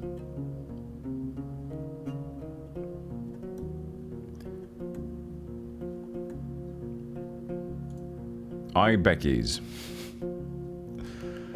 What will I find traveling west? Well, there are hills nearby. Then you'll find a village, maybe an hour away from here. It was destroyed by beasts almost a decade ago. Nothing to see there. The goblins live there now. So most people just travel around it, and they say it's haunted. Who knows? Who cares?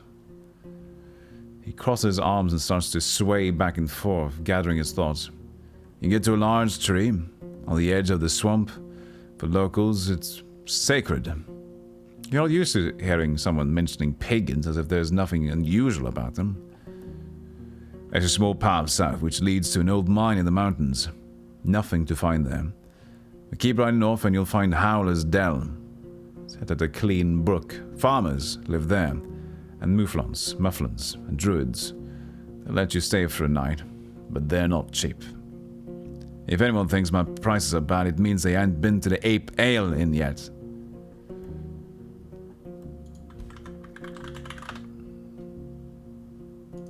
Mouflon. A wild, short-fleeced mountain sheep. The people who wrote this really wanted you to feel like you're confused. Because they just couldn't say sheep. They couldn't say goat. They had to be fancy. Sometimes, to be honest with you, if I can be blunt, I'd say this is sometimes annoying. Because, ooh, fantasy. But the thing is, it's just, you could say it in a different way, but you'd rather like, ooh, what about weird words? Right? It's not necessary. The one was goats, the other was sheep. Could have said mountain goat, mountain sheep, or whatever. But they decided to be fancy pantsy.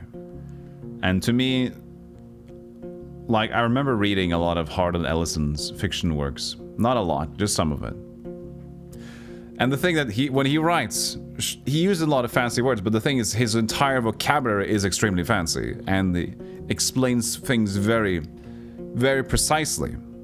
So it kind of works. I'm very confused reading it, but it's like, it feels like it has its place.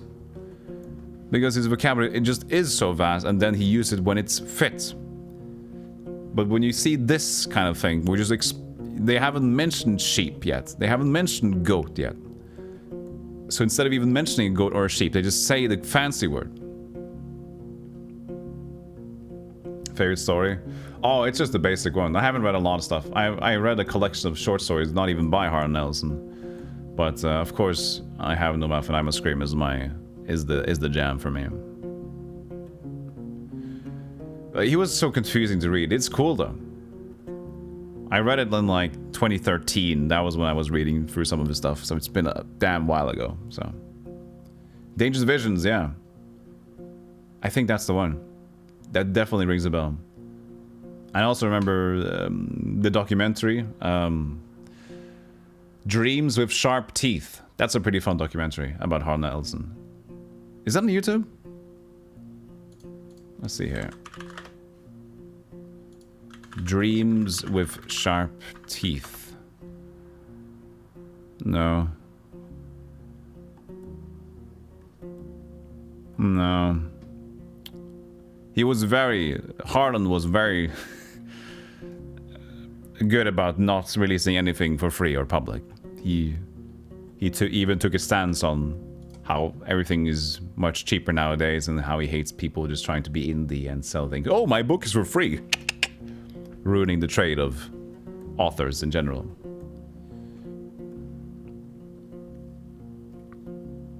Yeah, it was a great science fiction writer for sure. But also just like, I just loved his opinions. He was so damn direct.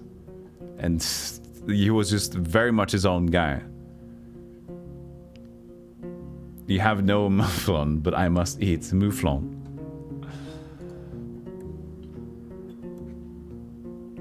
The City on the Edge Tomorrow. Yeah, the Star Trek episode. Which is also considered one of the best episodes from the Origins show, isn't it? You wonder if the reason the fewer people talk about Ellison is that he was so gung-ho. I mean, at least if he was still...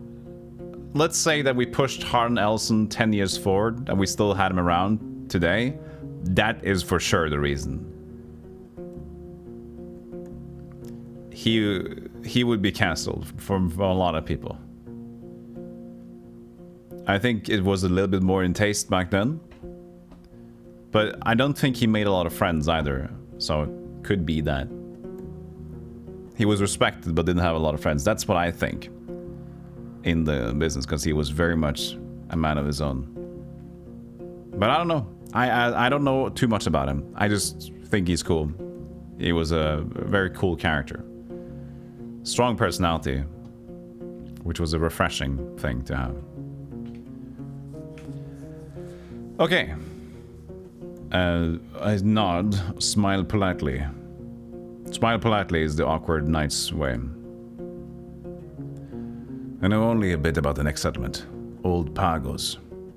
The soil there ain't too fertile, so they work in their quarry and help other settlements build things in exchange for crops. The forests and the hills ain't too harsh, but the Seekers have a small monastery nearby. In the mountains. I don't care much about them. They keep to themselves. And they don't pay well. The third village is unknown to me. White marshes. Set out the bogs. I've heard it smells like a griffin's lair. A lot of nasty rumors about that place. I won't share them. Don't want to be a lie spreader. So, 3 villages, really. Howlers, the one near the monastery, or whatever it's called, and the marshes. Don't let their beds and palisades fool you. Weird people live there. Don't tell them more than you need to. You wonder if it's something he would tell other travelers as well.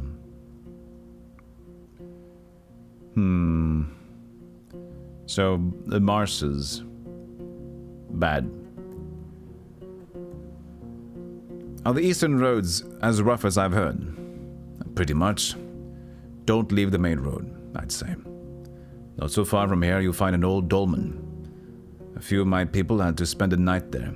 Monkeys stole food and goods from their bags. It was their fault. One of them had fallen asleep in the middle of his watch, but you know, eastern forests are wild. The roads are rough. Almost no soul lives there. One day all these roads will be swallowed by the trees again. The furthest my team has ever gone was the home of the Enchantress. Just stay on track until you reach the crossroads, right near an abandoned watchtower. From there, turn east. You'll recognize the place. It's a nice home in a lonely meadow surrounded by a wall. He looks toward the closed window, then at you again. Kind of like our walls, but simpler, without coating. She lives as a hermit. Eudacia. I don't even know how she survives there. But if you don't have a decent coin, you won't find much there. So, back to the crossroads. If you turn left instead, you'll see a road. People stay away from it. It connects the tower and the monastery. A shortcut between the two sides of the peninsula. I was warned by the locals not to use it. It already belongs to the beasts. Have you ever been to the northern coast? I only know about another inn. It's far from here, maybe a day on foot. A bit less from the eastern side. His eyes once again focused on the floor. I've never been there, but I've heard it's a safe place, close to villages of fishers and hunters, though I don't know much about them. That's all I need.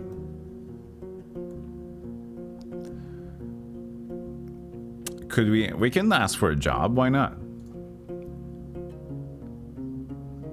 I assume you mean a job for a Roadwarden. Tell you what, he looks you in the eyes. There are brigands in the woods. The place is a stronghold, so I'm not afraid of an open strike, but they've gotten more active than the last 2 years. One day, they may steal our furs. There's no doubt they're the reason why merchants don't come here only once. Having bandits around gets expensive. He rubs his hands together, camouflaging his paws. I want you to reach Howler's Dell, northwest from here. The largest settlement around. I'm sure you'll get there sooner or later. Astheus, the mayor, Badglosia, the bloodthirsty wolf of a woman. I've heard rumors about a raid in the north. If Glosia is ready to break the truce with the locals, I'm willing to join forces with them to get rid of their band. He looks at a nearby dragonbird. Not too difficult, right? Just do it when you have a chance. A couple of days won't make much of a difference. I'll pay you 2 coins when you get back with the news. Fine? 3. He observes you for a moment. 2. But Glossia's banned. He freezes, observing your hand silently. He wants me to get the answer from the mayor of Howler's. I'm on it!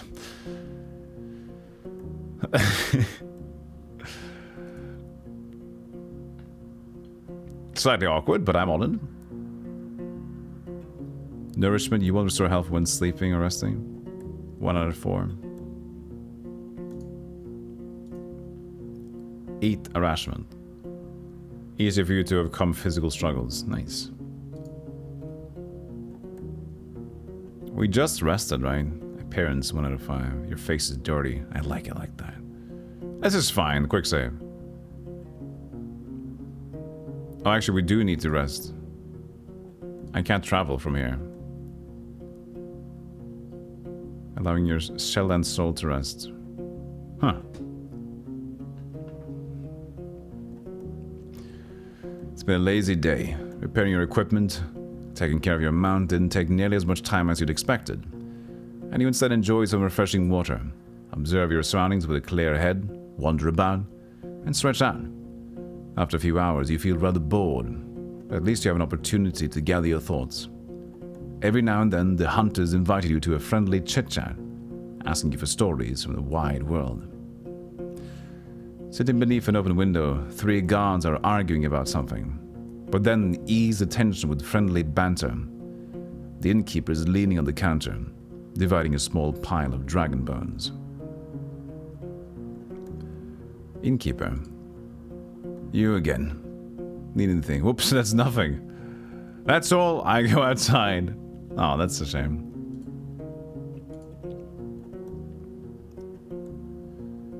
You step outside. The chat is napping. At this hour, the armorer's workshop is closed.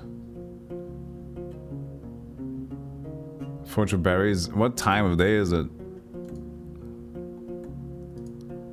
Did we not sleep?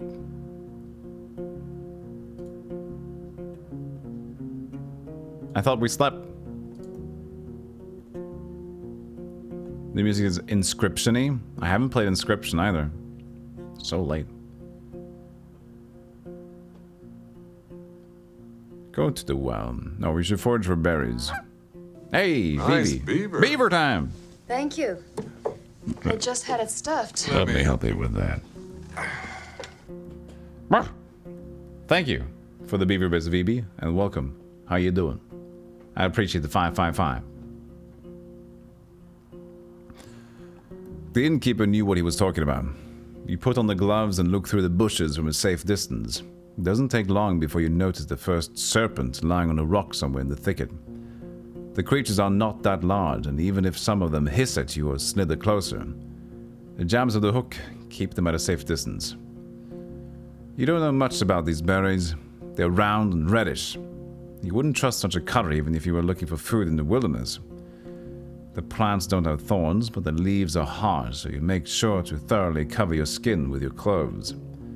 You have to look through many bushes to fill the bucket, but the presence of insects and snakes doesn't allow you to relax.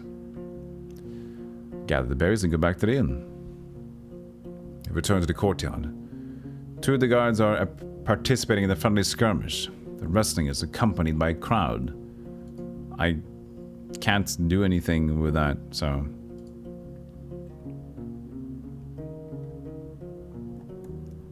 I put his fruits on the counter. Oh, 3 guards are arguing about something, but then ease the tension with friendly banter. Great. He peeks inside the bucket. I've got cabbage stew with a few goose chunks for you. I'd serve it even to merchants, if there were any around. The meal is warm and filling. It's well seasoned and not overcooked. I just had rations. Damn it! And like I've said, I've rarely food to spare, but feel free to ask if you ever stop by. You may be lucky, and I've been cooking my whole life. Keep chewing. No, thanks. And how did that old hook of mine work out for you? I see you still have higher hands. I didn't buy it from you. I've lost it. No. I give him the hook. I'm fine. He takes the tools from you and nods. Need anything else? Nope. Can't really do that. Go to the well. Just go back and forth between the 6 9s as you please. I mean, the man knows how to stay entertained. What can you say? The recently renovated wooden roof covers the well from rain and birds. One of the guards is enjoying the cold drink he drew with a bucket. Tells you to use only as much water as is necessary. The oak ash soap you own can help you get cleaner. Oh. I wash my shell. You need 3 pieces of bathing equipment to get more out of this place. Splashing yourself with cold water from a bucket won't take away your smell, but it's enough to remove the tallow and sweat from your skin, or mud stain from your clothes. Boom, bam, bam, bam, boom.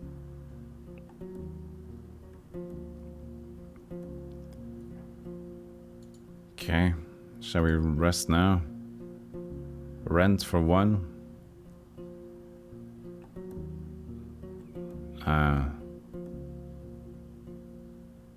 So this is -2. And then this is plus for renting. I thought I did sleep in a room, I guess I didn't. There we go.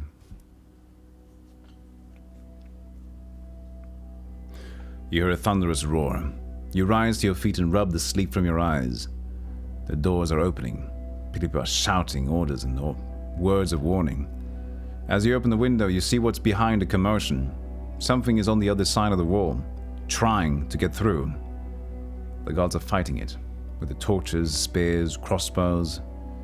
Thanks to their light, you see the large, furry paws placed on the top of the wall walk.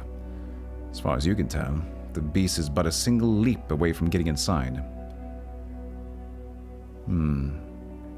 I need to help them.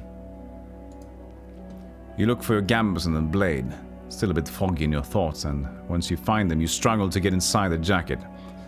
As your habits kick in, you see the innkeeper right in front of you, holding candle.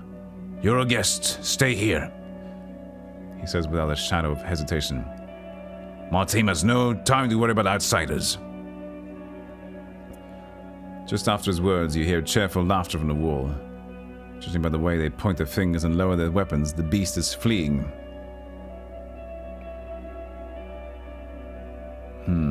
Shouldn't expect people will need my help all the time.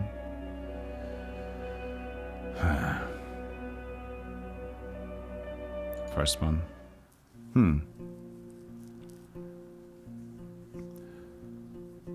The small room is quiet and far away from unwanted eyes. You take a calm bath, rest on a soft mattress, look through the window, and enjoy the minutes of safety. In the morning, you find a stool with a large wooden plate, bearing an aromatic breakfast. A pie with hare and cabbage, a bowl of plums and grapes, and a cup of mouflon milk. Sheep's milk! Downstairs, the innkeeper is putting firewood into the stove. He asks if you need anything.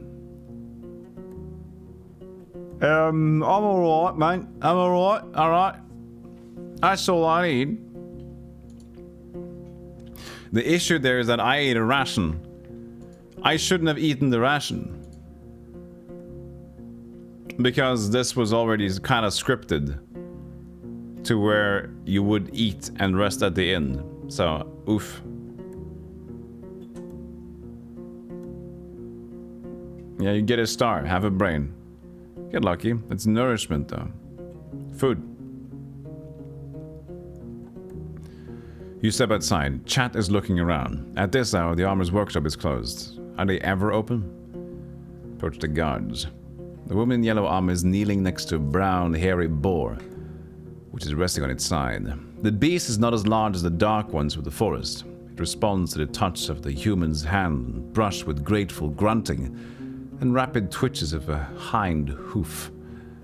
No matter how friendly it appears, it's still tethered to the well, and you have no doubt that its charge would leave Chat dead in a breath. When the woman notices you, she steps forward, to the boar's disappointment. So, the new Roadwarden. She points at the window with her chin, forestalling the question. We don't need anything now, but when we travel with our furs, we can use some assistance. She may be around 30, but her warm voice and bright smile are camouflaging the touch of time on her unpowdered face. Like many red-haired people with freckles, her skin is unhealthily pale. The boar runs up to her, observing your boots and fruitlessly sniffing for food beneath the beaten ground. She pats it back, but maintains her focus. How about a game or two? We have a bit of time and can talk a bit about this and that. Maybe you'll get a couple of coins, or lose one.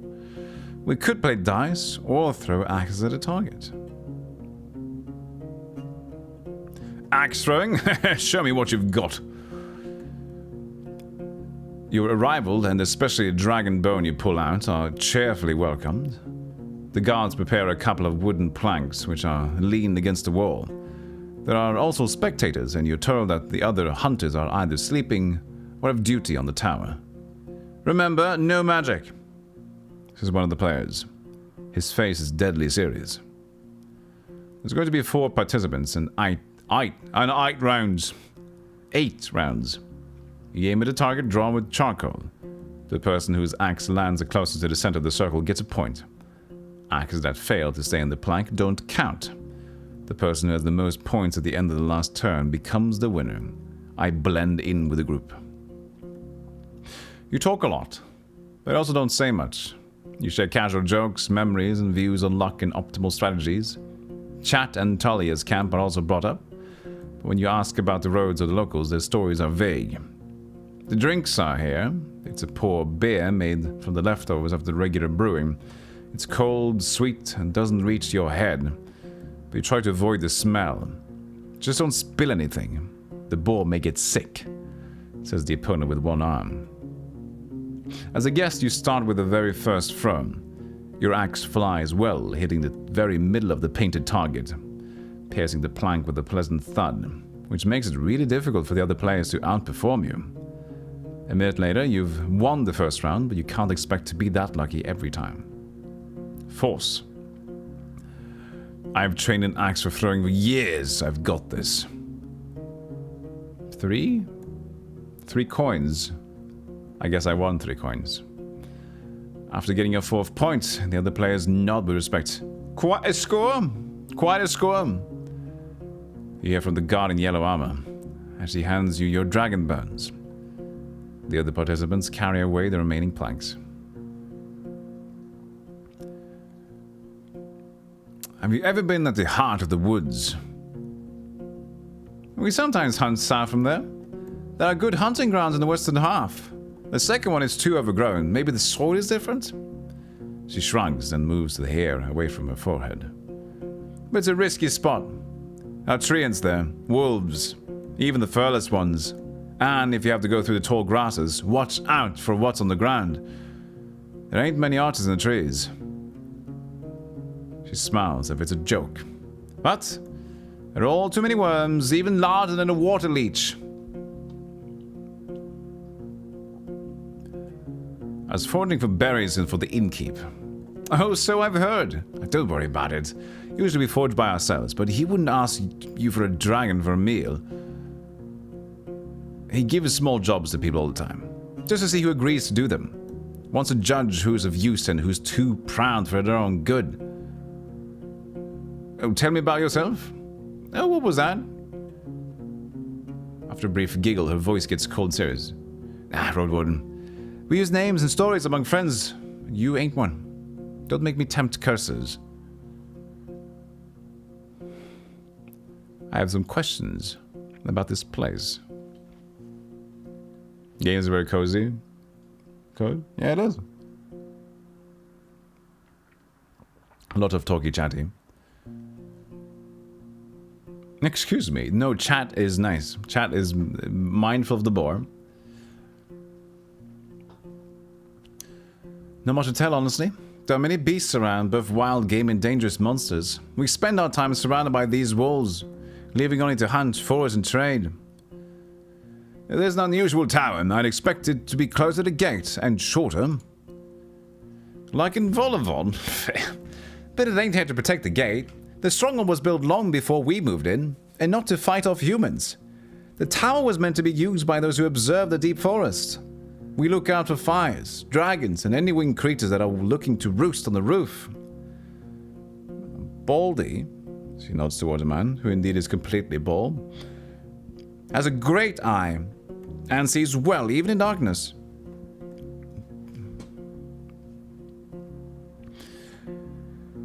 Any interesting creatures living nearby?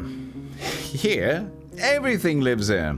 I swear, we saw a few dragons, a unicorn family, a battle between trolls and goblins, faced 2 beastmen, and a gargoyle, and a hunting queen that shouts all the time. I could tell you all about them, but I won't.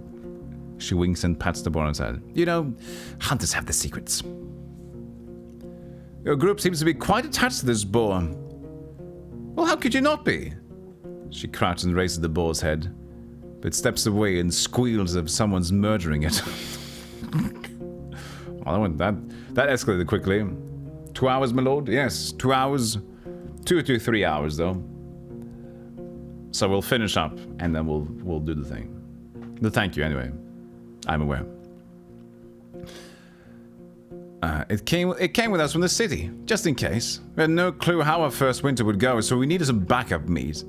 And it works, too. Cleans the dirt. She reaches out to the beast again, but it trots away. The woman straightens up with a pleased sigh. We haven't needed to eat it so far. But it's also funny. I learned in my home village at the farm boars are getting a bit smaller and more cuddly. Kind of like ibises. So it's not such a wild and dangerous beast. But we don't let it get too close to our other animals. Or children. What do you usually hunt for? Anything we can eat or sell. If there's a partridge, a squirrel, or a rat, we don't complain. But when we move as a group, we look for something larger. Deers, aurochs, they're delicious, but we don't always look for taste alone.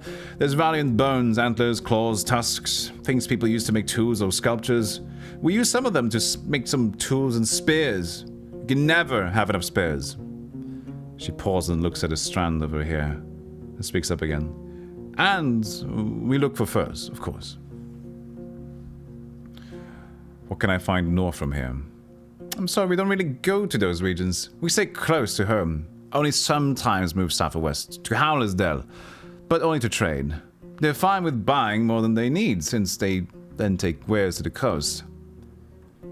She takes a long breath, twirling her hair and gathering her thoughts. You know what? I never even seen a beach. I've been living here for how many?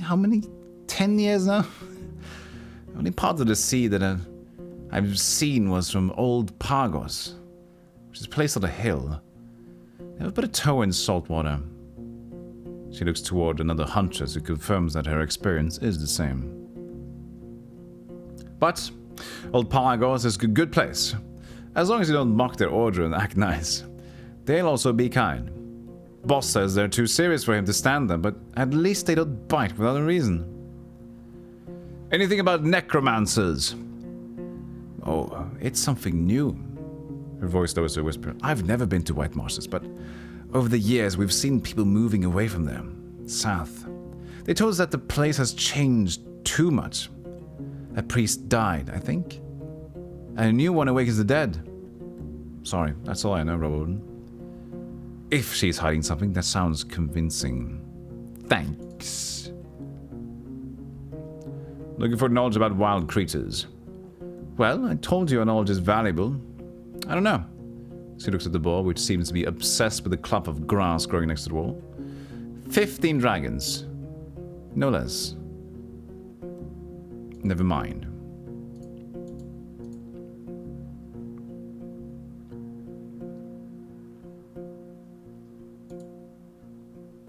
Okay, I guess that's what we have. We can only travel next.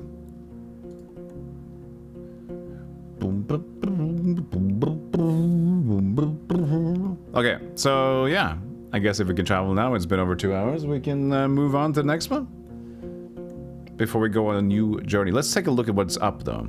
Kind of want to see. We can go back again to the east. Continue west. Oh, we were going to go back, weren't we? To tell her. Oh wait, were we? Journal. You need to confirm and note your editing to save it. Oh, no, I didn't. Oh, okay, just this kind of journal. Quests.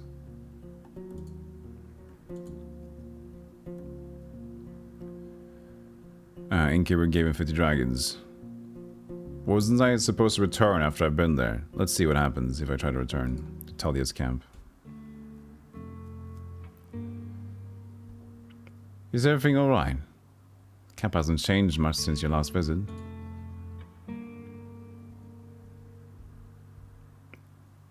Did you ever enter the road leading through the heart of the woods? Okay, so she has more stuff and all those things. Okay, cool.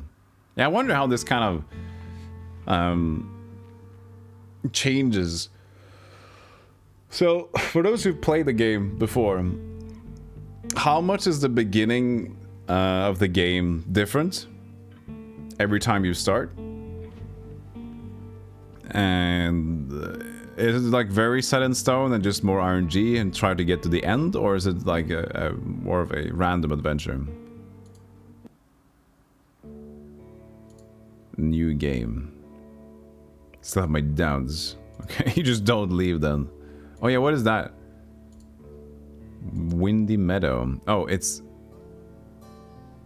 What's this? Another game? Oh, it's an advertisement for another game. Interesting. A Roadwarden Tale is an interactive slice of life visual novel thing. Looks like Stardew Valley, but different.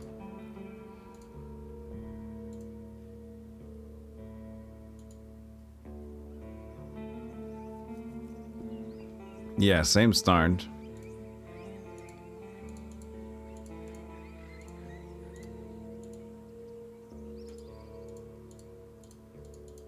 Blah, blah, blah, blah.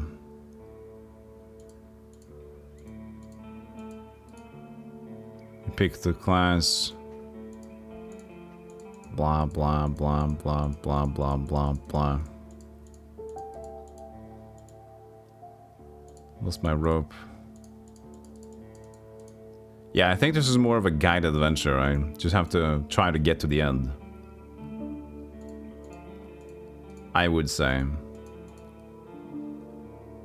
And now you choose this order and stuff.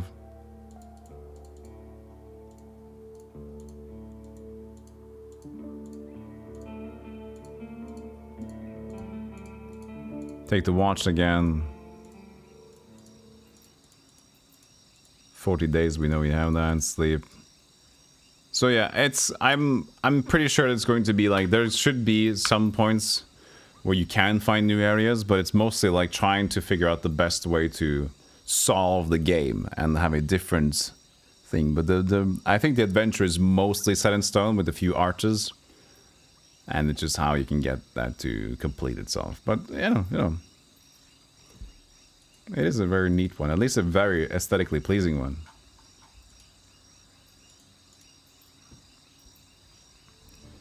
It's an adventure, text-based adventure. Yeah. It's not marked as a procedural in that way. Illustrated text-based RPG. Yep. But it's definitely cool though. Okay. Chat. That was Roadwarden. Now we move on to our next video game. Music.